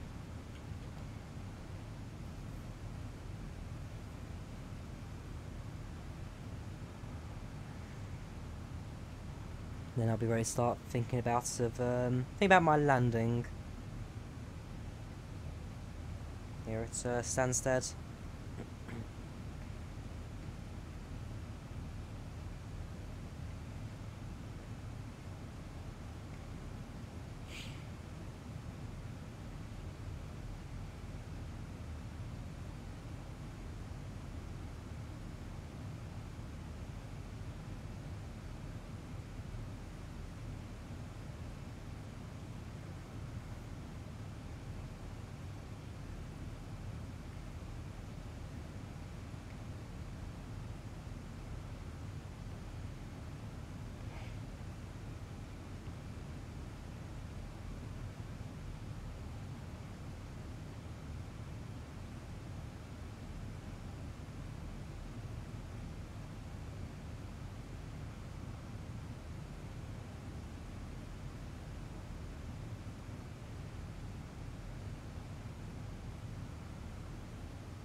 Yeah, have a look down below. That's probably best to do it from the exterior view. Streets of the Netherlands. Whoops. Nope. Streets of the Netherlands. More slowly. Up here down below. Like how, because it's so late at night. Only way to see the contrails would be through the night vision. I mean, again, you guys see having a slightly brighter scene than me. Can see more of the contrast, but for me, they very almost blend into the sky. Visible, but not much. Not by much at all.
Thousands to go? Have we just dropped altitude all of a sudden? I did not notice that. I'll give you that for a fact. Maybe the pressure changed. I mean, we are standard altimeter 2992, but even then, actually no, it can't have changed, because no matter what, even if the outside pressure changed, the aircraft still thinks it's at 2992, so that wouldn't have changed. There must have just been a strong bit of winds, or a bit of turbulence that just caused the aircraft to drop there all of a sudden, which means that I would and should put the seatbelt signs on for a couple of moments.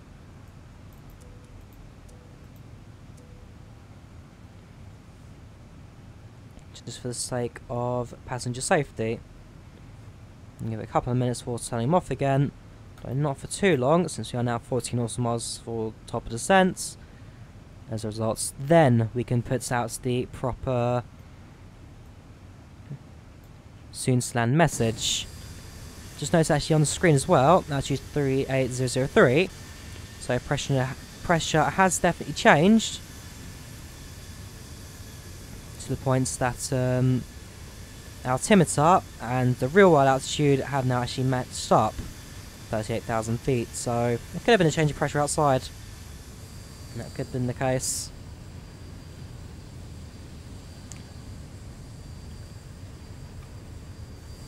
So we are now very soon to leave Netherlands for last time, as well as leaving continental Europe.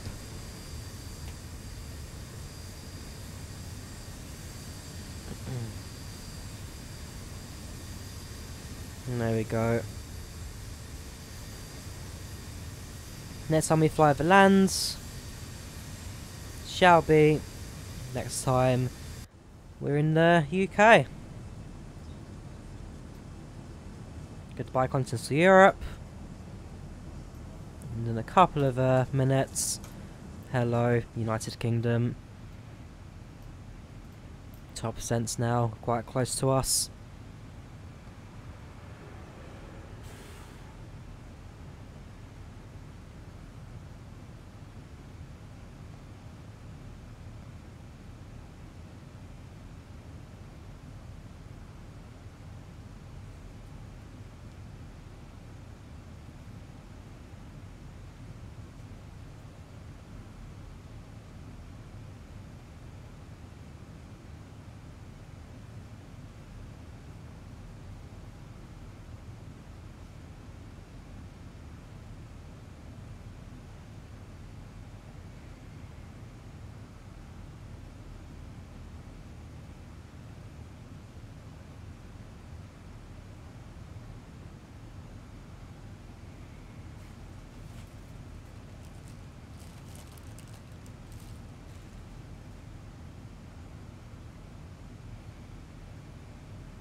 So the intercepts for the ILS will be at 2,500.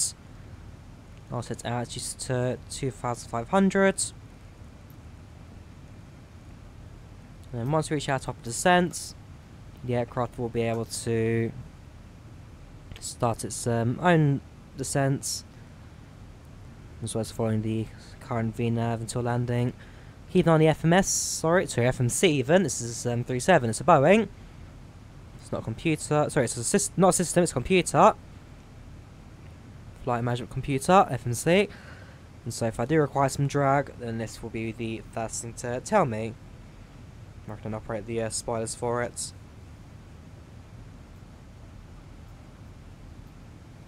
Fuel wise, 4,800 in both tanks. So we'll be alright for fuel. Fuel flow at around 2 tons an hour, which is alright. Well, 2,000 pounds, sorry, an hour. And 2,000 kilos, since we're set to UK. I know it's fuel pounds actually, fuel LB. You know, the engine's around 78 RPM.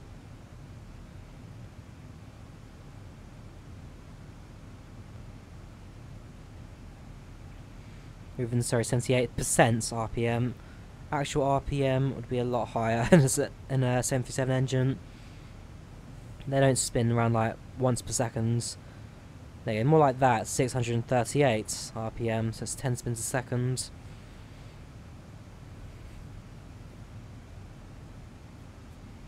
Right, we're now within 10 nautical miles top of descents. Not too long to go now.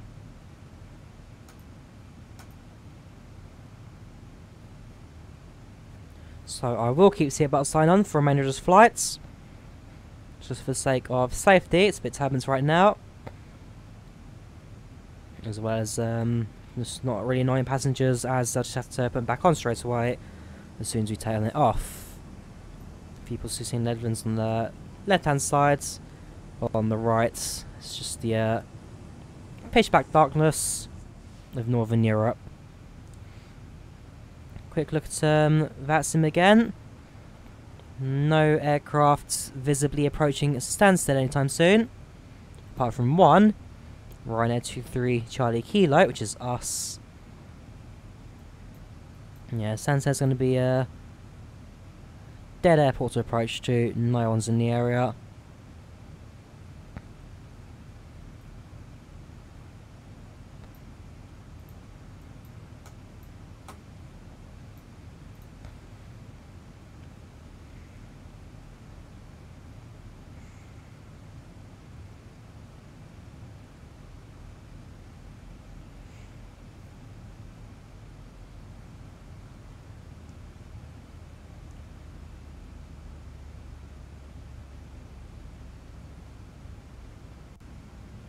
There we go. Now on descent. So I'll announce passengers.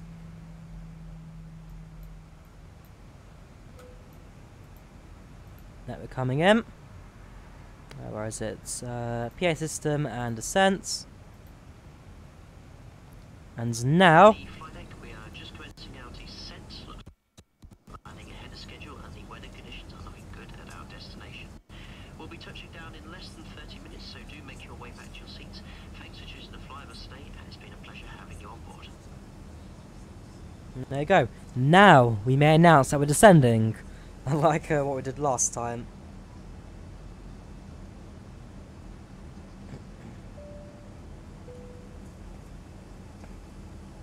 Ladies and gentlemen, the captain has switched on the fasten seatbelt sign as we are in our descent. We would ask you to return to your seats and ensure that your seatbelts are securely fastened, your tray tables are in the upright and locked position, your armrests down and window blinds fully open. Any bags you may have removed during the flight must now be restowed for landing, ensuring the main emergency exits and cabin aisle are kept completely clear of all baggage for landing. There should be no further walking or standing in the cabin aisle, and we will be landing shortly. Thank you.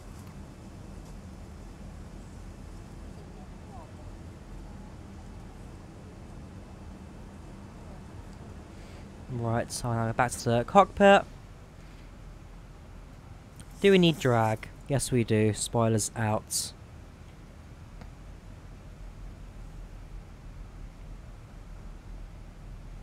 Don't know how much drag we require. Basically until the engines spool up again, basically.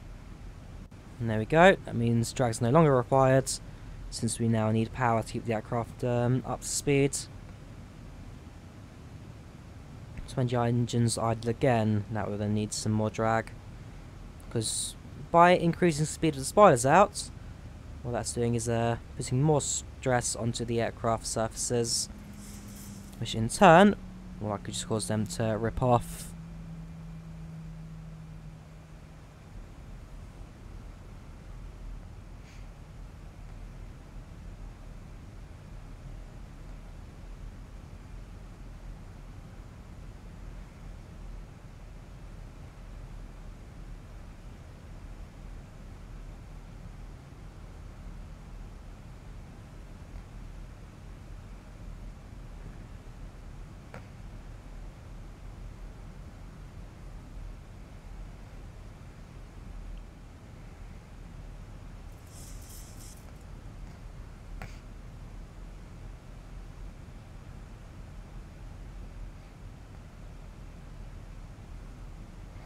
There we go. Another jump in the altitude there.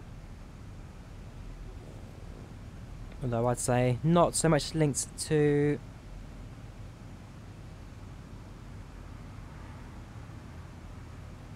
turbulence, but more linked to the fact that the pressure has just changed quite substantially. So again, while we are set to standard altimeter 1013, the aircraft will still see a jump in its heights. And we actually do need to be at our next waypoint. We need to be at flights level 241180, which, yeah, looking at our current plan, and that should be more than simple enough. Echo Golf Sierra Sierra approach. Expecting runway 22 via Abbott 1 Charlie.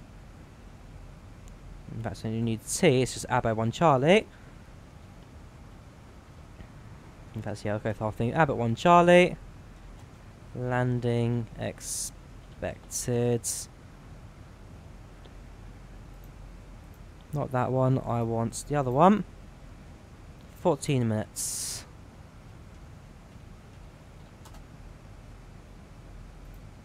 Yeah, 14 minutes to landing. And again, no sign of any other aircraft in the area. I got one aircraft. Oh no, there's one other aircraft coming to Stansted. Ryanair 8 Alpha X-Ray. Also in from Milan Bergamo. Although different flights to who we saw last time. Although other than that, everybody else is different. We've got one who's departed Luton for Dublin. So we'll be heading north. Although because we're slow over the channel, we will probably not be seeing 8 Alpha X-Ray. May see him on the ground if he's still there. He doesn't disconnect, but again, not maybe the most likely.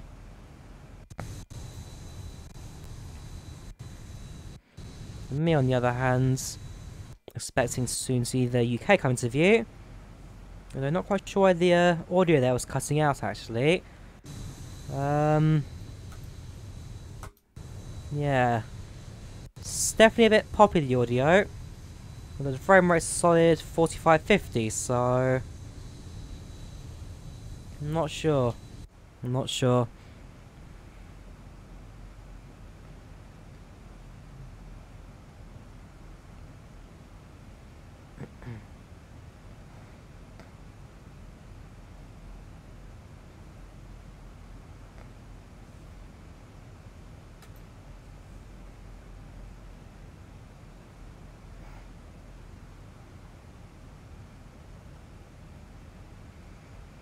Couple aircraft coming to land at Heathrow. One person taking off 27 right. Sorry, one person taking off 27 left.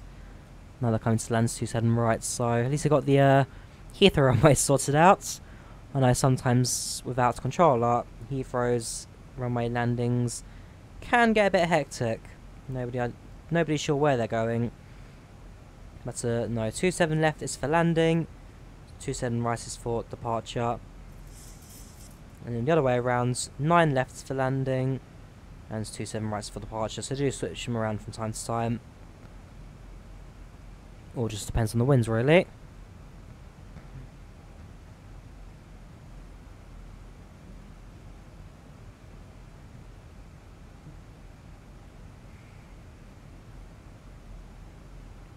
Right, soon to pass through 20,000 for level 200.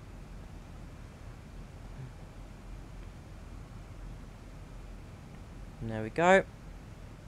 Passing 20,000 now. So about halfway through our descent now. We'll be turning on the landing lights, which will guide us into land. Check the map. Stansted should appear not too far from here, looking for Bishop Stortford. And Bishop Stortford guides us into Stansted Airport.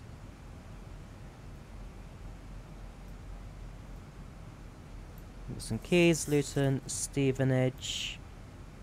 Need to be in this direction. Hatfield, Hoddleston, Bishop Stortford. Whoops. I've lost it now. There we go, Stortford. And zoom in a little more to Stansted Airport.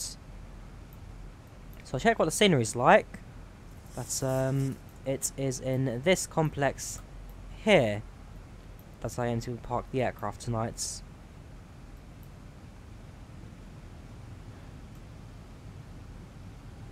Right, why is the aircraft shuddering so violently? Throttle goes up while I make a right hand turn, fair enough. Yeah, actually I'm meant to be at 1,800 by that point, so as long as the aircraft's just adjusting its altitude while it comes in. It'll continue to descend now to 120 by Lapa.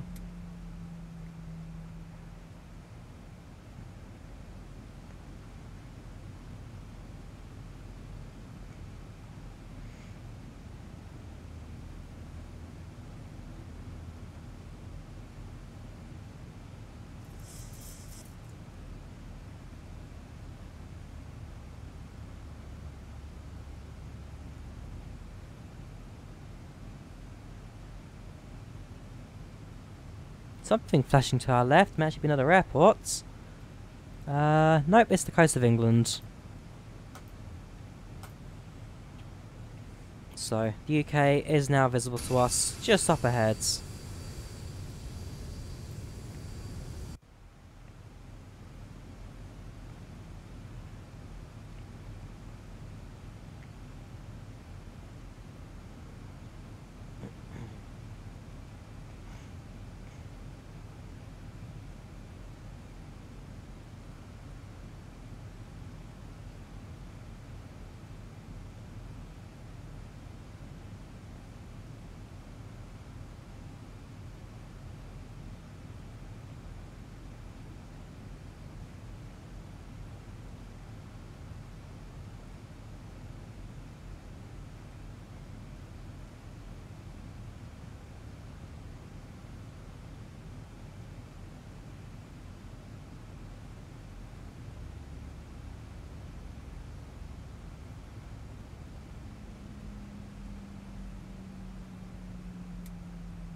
Right, so at this point, I will now adjust myself from my super comfortable laid back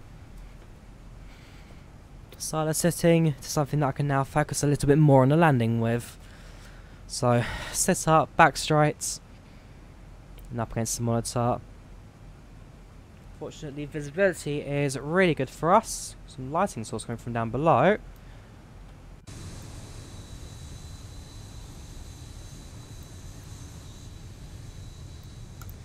Yeah, there we go. Now got some very nice scenes. That's the UK below us. Stansted probably not yet visible to us. Possibly. No, it's just a very straight road, that. Not quite Stansted Airport. Yeah, drag is certainly not required at this point. 120 by Lapa. We're at 1500. Lapa probably got a left turn. We're past 10.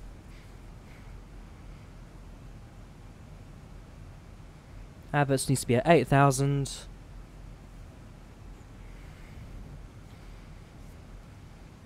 Not long to go now. Not long at all.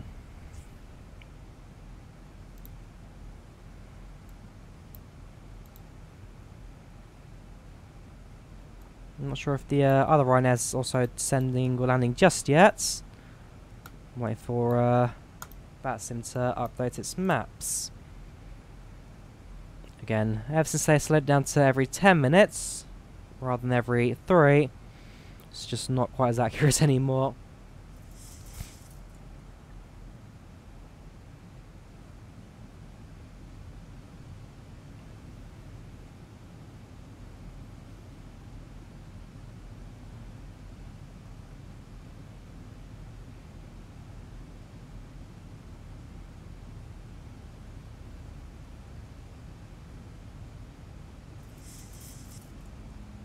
Sky's just on a weird hue of blue. Don't know if that's just my monitor or you guys see that too. But yeah, it's definitely turned blue there.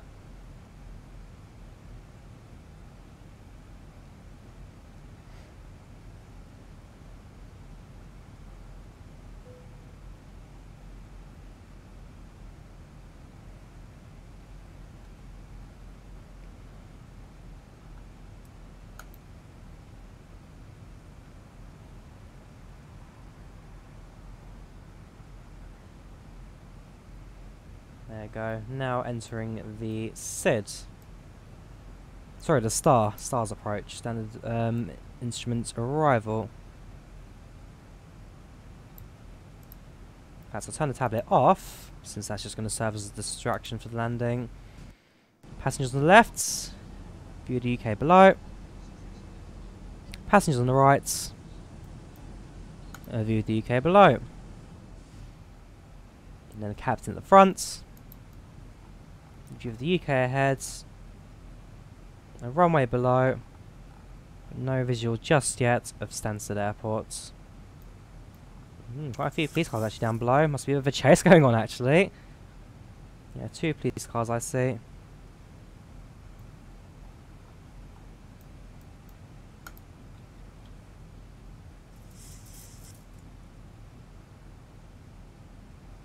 Yeah, throttle will now increase as well since we are at 12,000. It'll be for a couple of moments before we continue our descent to 8.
We now have Stansted Airport in sight, at the very least.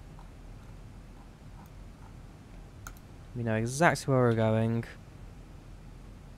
Just that very bright source of orange lights just ahead of us.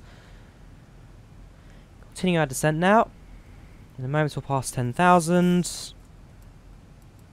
And it gets a little bit steeper. In fact, I say we're still a little bit high for this bit. So 6,000 at this point. 2,500. That makes a bit more sense. Drag not required. Passing through 10,000. Landing lights are. Right, full focus mode now as we come into land. Altimeters are set.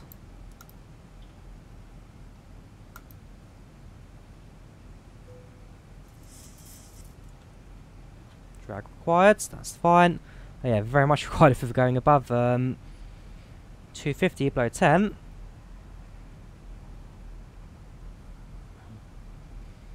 That's going so fast right now, I can't technically even use the first stage of flaps.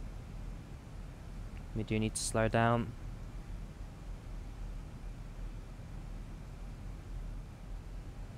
There we go.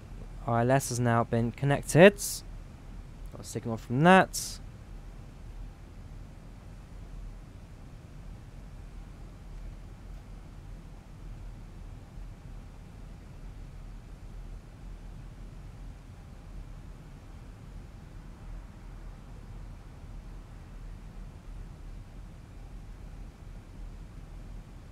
Again, another massive drop. Winds are really working against us. Right, we're 250 now, so flaps 1 we can now do.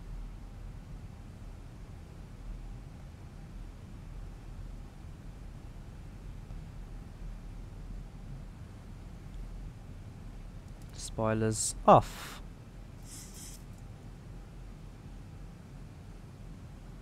Also braking, sets to 2.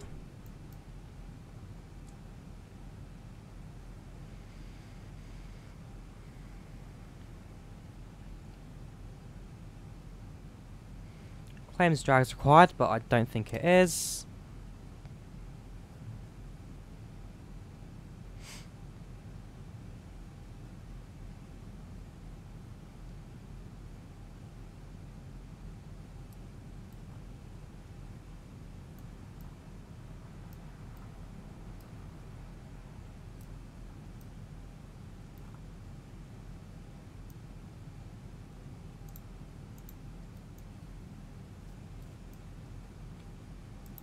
Now that certainly ain't right.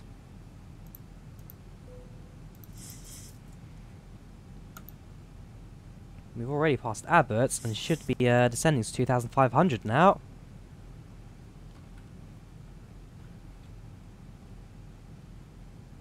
So we're a little high. But with flaps producing extra drag, that should stop some speeding up. Yeah, we'll use some stats as well just to slow us down.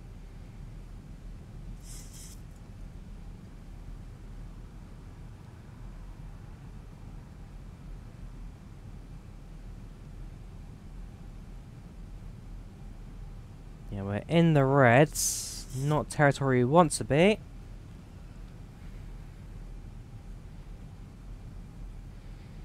There you go, slowing down now.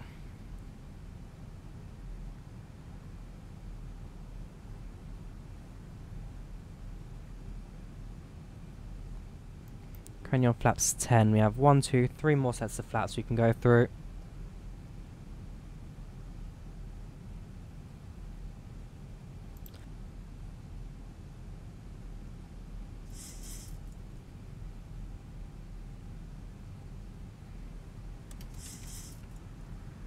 Another flaps. Spoilers down.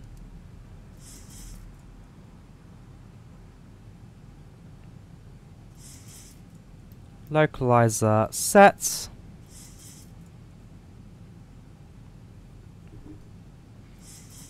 In a couple of seconds we can then load landing gear.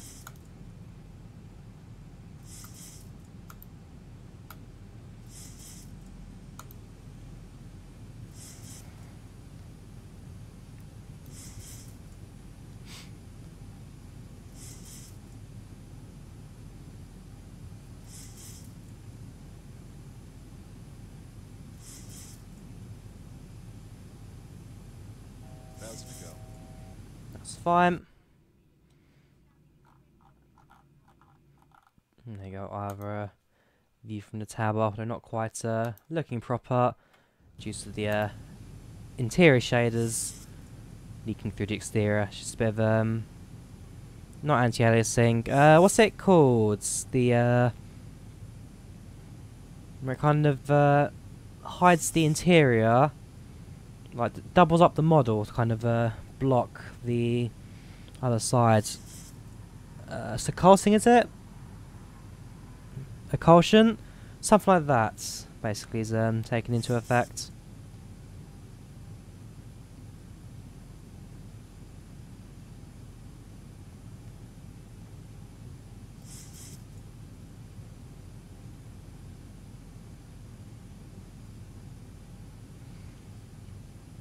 So we have the gates to our left. They're all now fairly visible, actually, thanks to their super bright lighting. See the taxi will go down in a moment.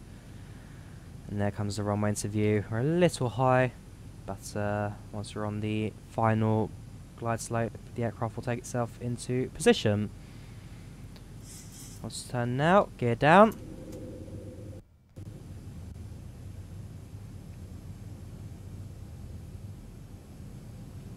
VIR localizer on, yes. Approach. 3 greens, flaps down. And 1 more, flaps down.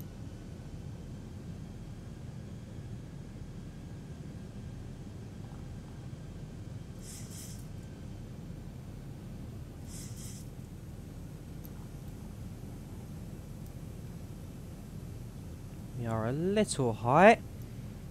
Aircraft's not quite descending, so we'll take it in our own hands to start lowering the aircraft ourselves. I mean, at this point, as long as we're aligned the runway.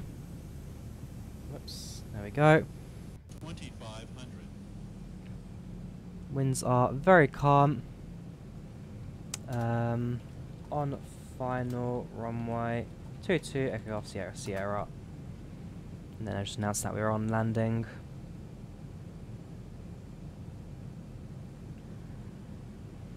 Wind speeds are a headwind, 19 knots, but not taking much effects on the aircraft.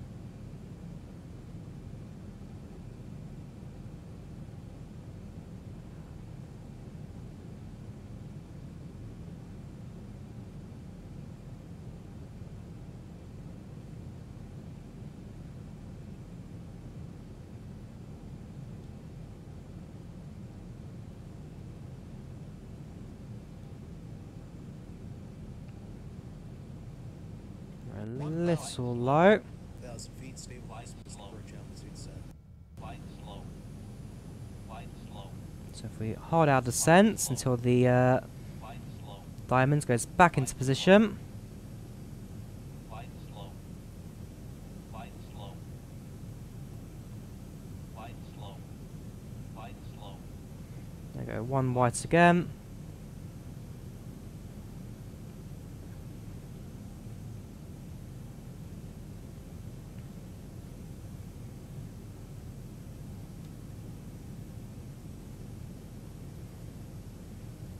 Auto throttle cut.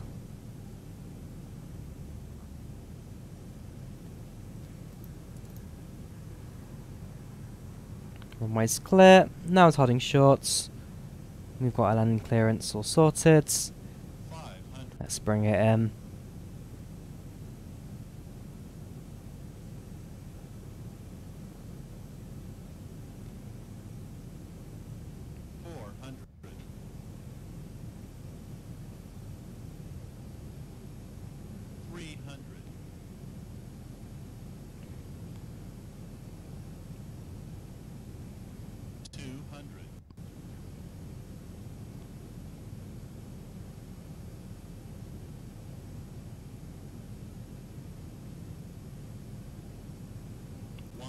There we go. 50, 40, 30, 20, 10.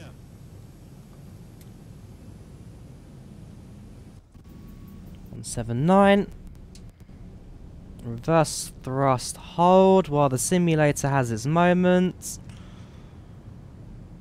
There we go.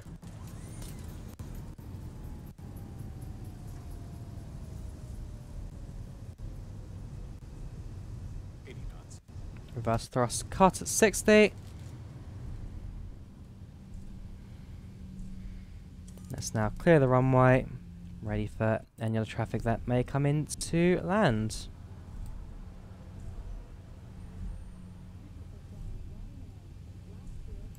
Gosh, frame rate has just taken a beating the second we touched down.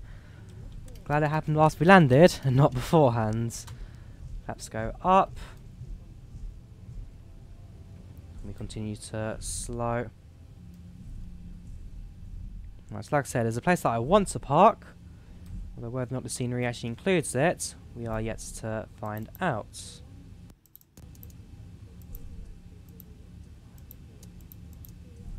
Taste lights come on. So does the APU.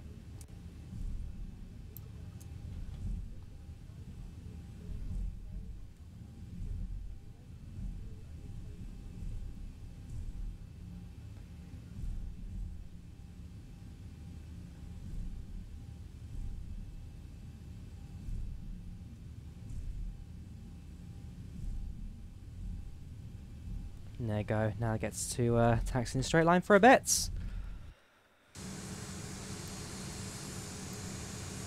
Logo lights you should turn on as well, since we do need to show off our Ryanair prides.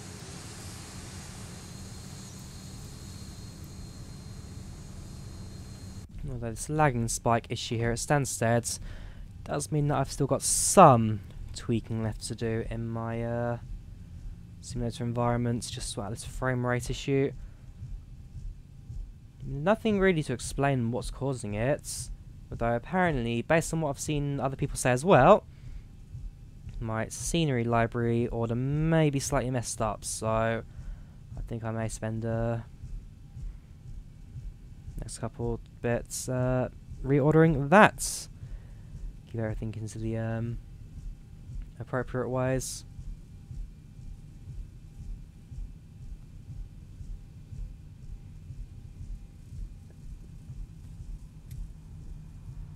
So idle throttle.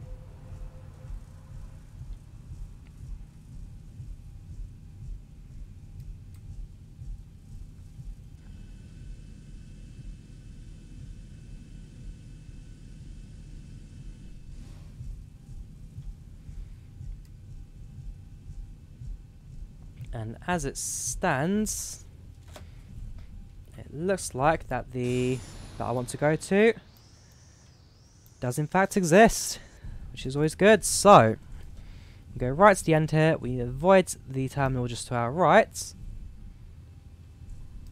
and basically, as aircraft gets parked here overnight, because again we are a late arrival, and in reality means that since we're on the last aircraft coming here and there's no stand allocated to us, the aircraft goes into the storage section right at the rear of the airport. As I said, I expect to kind of do this in the real world as well. Kind of finishing the flights off in a similar kind of fashion.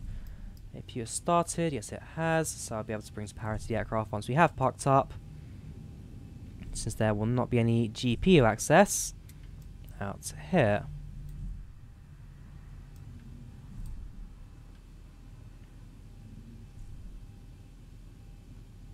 And stop. I think we're actually a little out of line of it. Bear in mind the sign's right there. But no real movements I can do. Parking brake comes on.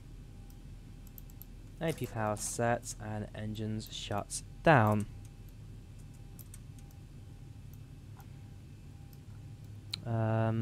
Strobe lights off, anti-collision lights off, tax lights off, dome lights can now come on, so it's gotten bright, and with this being the last flights of the day, I do now need to set the aircraft up ready for a cold and dark the next morning. So that comes off, and engine bleeds off, AP bleed stays on for a little bit since the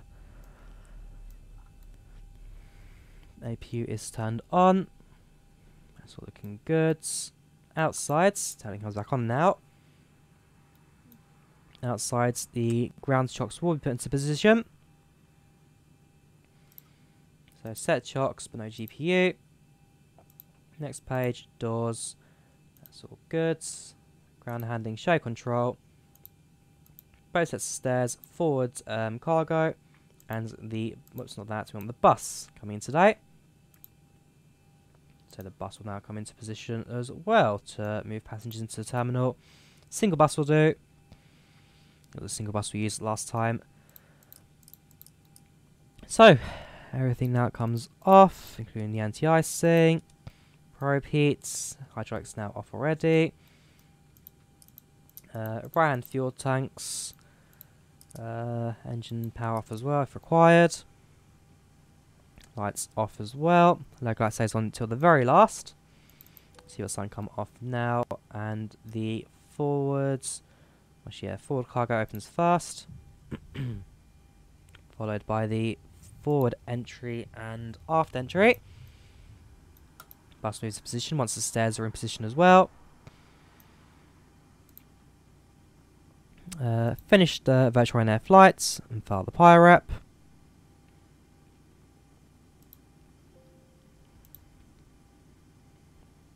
And heads to projects flight to finish the flights on that as well. So complete flights. There we have it. Good.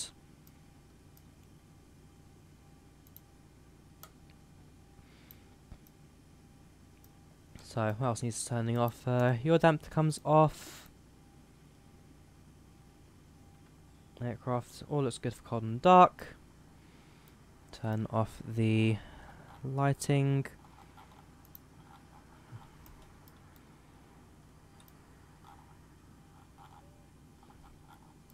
Since this won't be required for the morning. Disconnect from VATSIM. Fair enough. Fair enough. I'm not quite sure why it kicked us out, but that happened.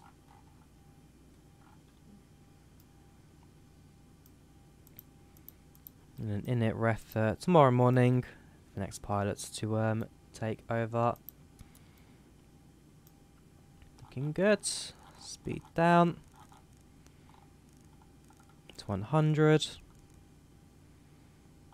Altitude to 0. Heading to 0.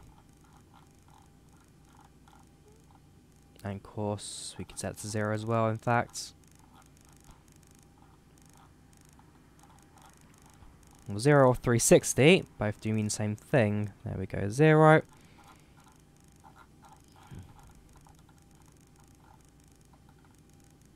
And there we go. So, that is the aircraft now all sets off. IRS, they come off. Display is now off as well. And APU bleed comes off. Fuel pumps off. And APU off. Dome off. Whoops, actually no, dome comes on. So we can now turn off the emergency lights. Passengers, oh actually yeah, passengers on the bus will wait for us, so we can actually get terminal ourselves. And last thing is the battery. Right, thank you for flying Ryanair. Oops, go to tablet. And cabin lights. On night sleep, does that turn it off? Take off landing? Not too sure. Is there a way you can turn off the lights completely? I don't think so. So we'll just have to leave it at that. Tablets off. Back in the door. Leave the cockpit. Close the door behind us. Passengers, please leave the aeroplane as well. Probably best to hide those models. Like I say, we're doing this properly. Last flights today. So customize configure. Where is it? Visual effects, passengers hides. There. Now we can leave the aircraft as we want to. So, quick look at the cabin. Aircraft's all cleared.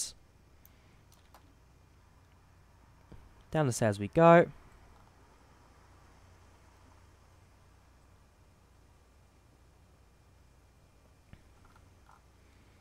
There's our bus. There's our plane. And that's about it, really. Ready for another day's flying tomorrow. And like I said, we board the bus, and then passengers all head to the terminal. Quite chuffed with that overall. So what we'll now do is we'll get rid of the ground services now. So we no longer require the bus. They can now go to the terminal. No longer require the stairs or the conveyor belts, since they now need to take the baggage to the terminal as well for passengers to collect. Not quite sure if you were going on that end of the fence or this side, just crashing into it completely. And yeah, both sets of stairs can now leave. With whoever's servicing the aircraft on the ground, closing the door from the outside behind them. So close, close, close.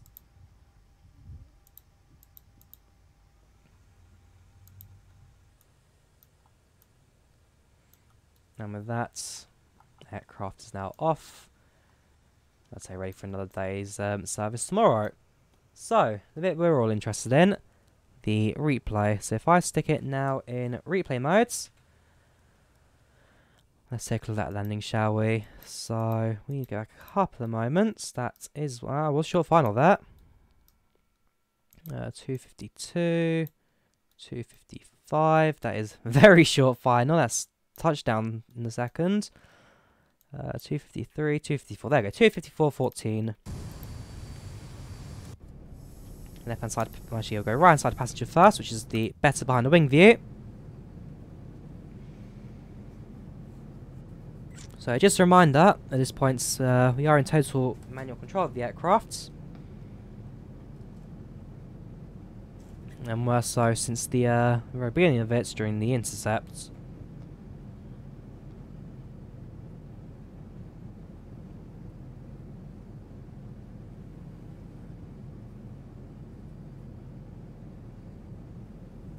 Must remember that there is a 16 knot headwind right now, coming in at a 30-degree angle, so a little bit of a crosswind to manage, but nothing too major. Gusting, not really too much as well either. It was more just the fact that I was a little low that I was keeping at bay at this point.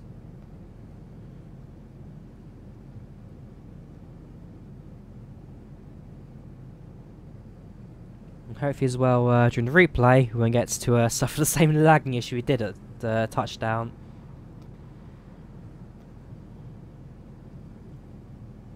Again, not really sure what's causing it, but something was. Something that I'll iron out later. I'm going through the scenery library list. Here we go. Runway should be visible in a moment. And then the aircraft goes in for a touchdown. Oh gosh. No runway lights at all to look at? Yes, there are. They're just very small dots going down the end of the screen. Hopefully in the real world the runway lights will be a little brighter than that. Because that is not visible at all, must say. 254, 14, same bit as last time. So, left hand sides. This one will get view of the terminal, and hopefully a bit more lighting as well when we see the runway below us. That means a 156 touchdown, so that was a fairly decent landing in that. Nothing too out of the ordinary.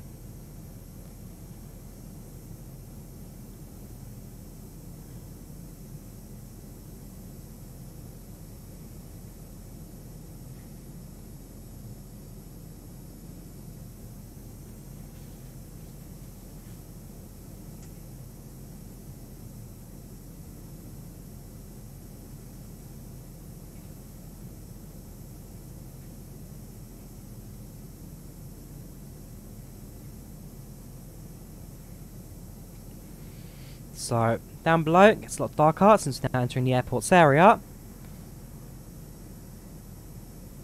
A few buildings here and there. Mainly serving as admin for airlines.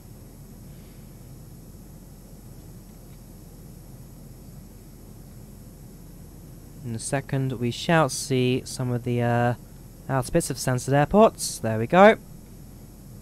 There's the parking area we're at right now. There's the terminal. There's the taxiways onto the runway. And right about now, we touch down.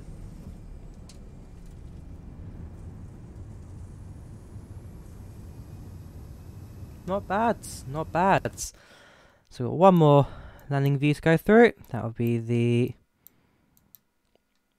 Whoops, a little back further. There we go. That'll be the exterior view.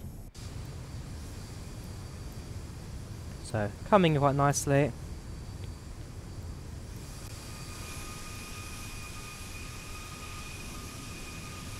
Approach looking good. So over the threshold now. And then we flare, idle throttle, and touchdown. Like I said, a 156. Fairly central as well. We don't really deviate from the centre line until leaving the runway just up ahead.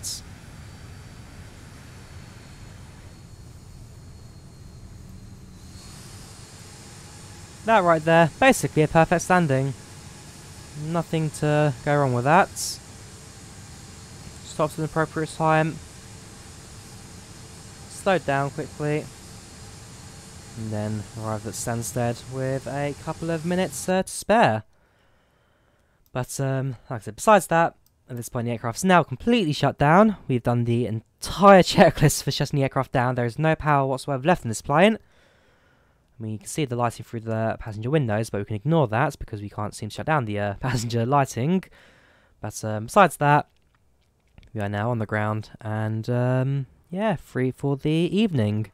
So I think that will be that for today. So in the real world, I'm back in the UK, like I said, FR2137. My week in Poland's come to an end, and so yeah, it's just now time to kind of sit back, relax. Not really sit back and relax. Gotta go to work in the morning. Gotta go home, have a quick shower, go to bed, wake up, and yeah, off to work. And also prepare for my flight next weekend, which takes me to Oslo. So very excited for that. Very excited for that. And I'm expecting a good trip ahead of me. Like I said, got a friend out there to meet up with.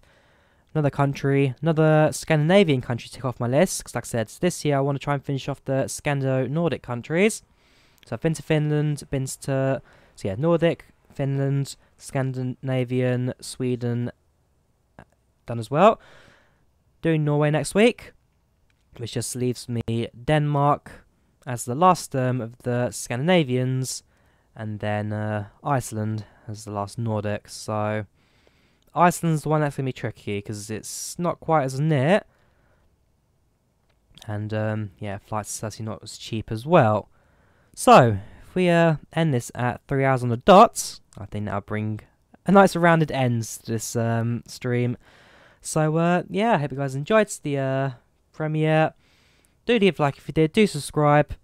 Thank you again very much for the support you've given me this past 6 months.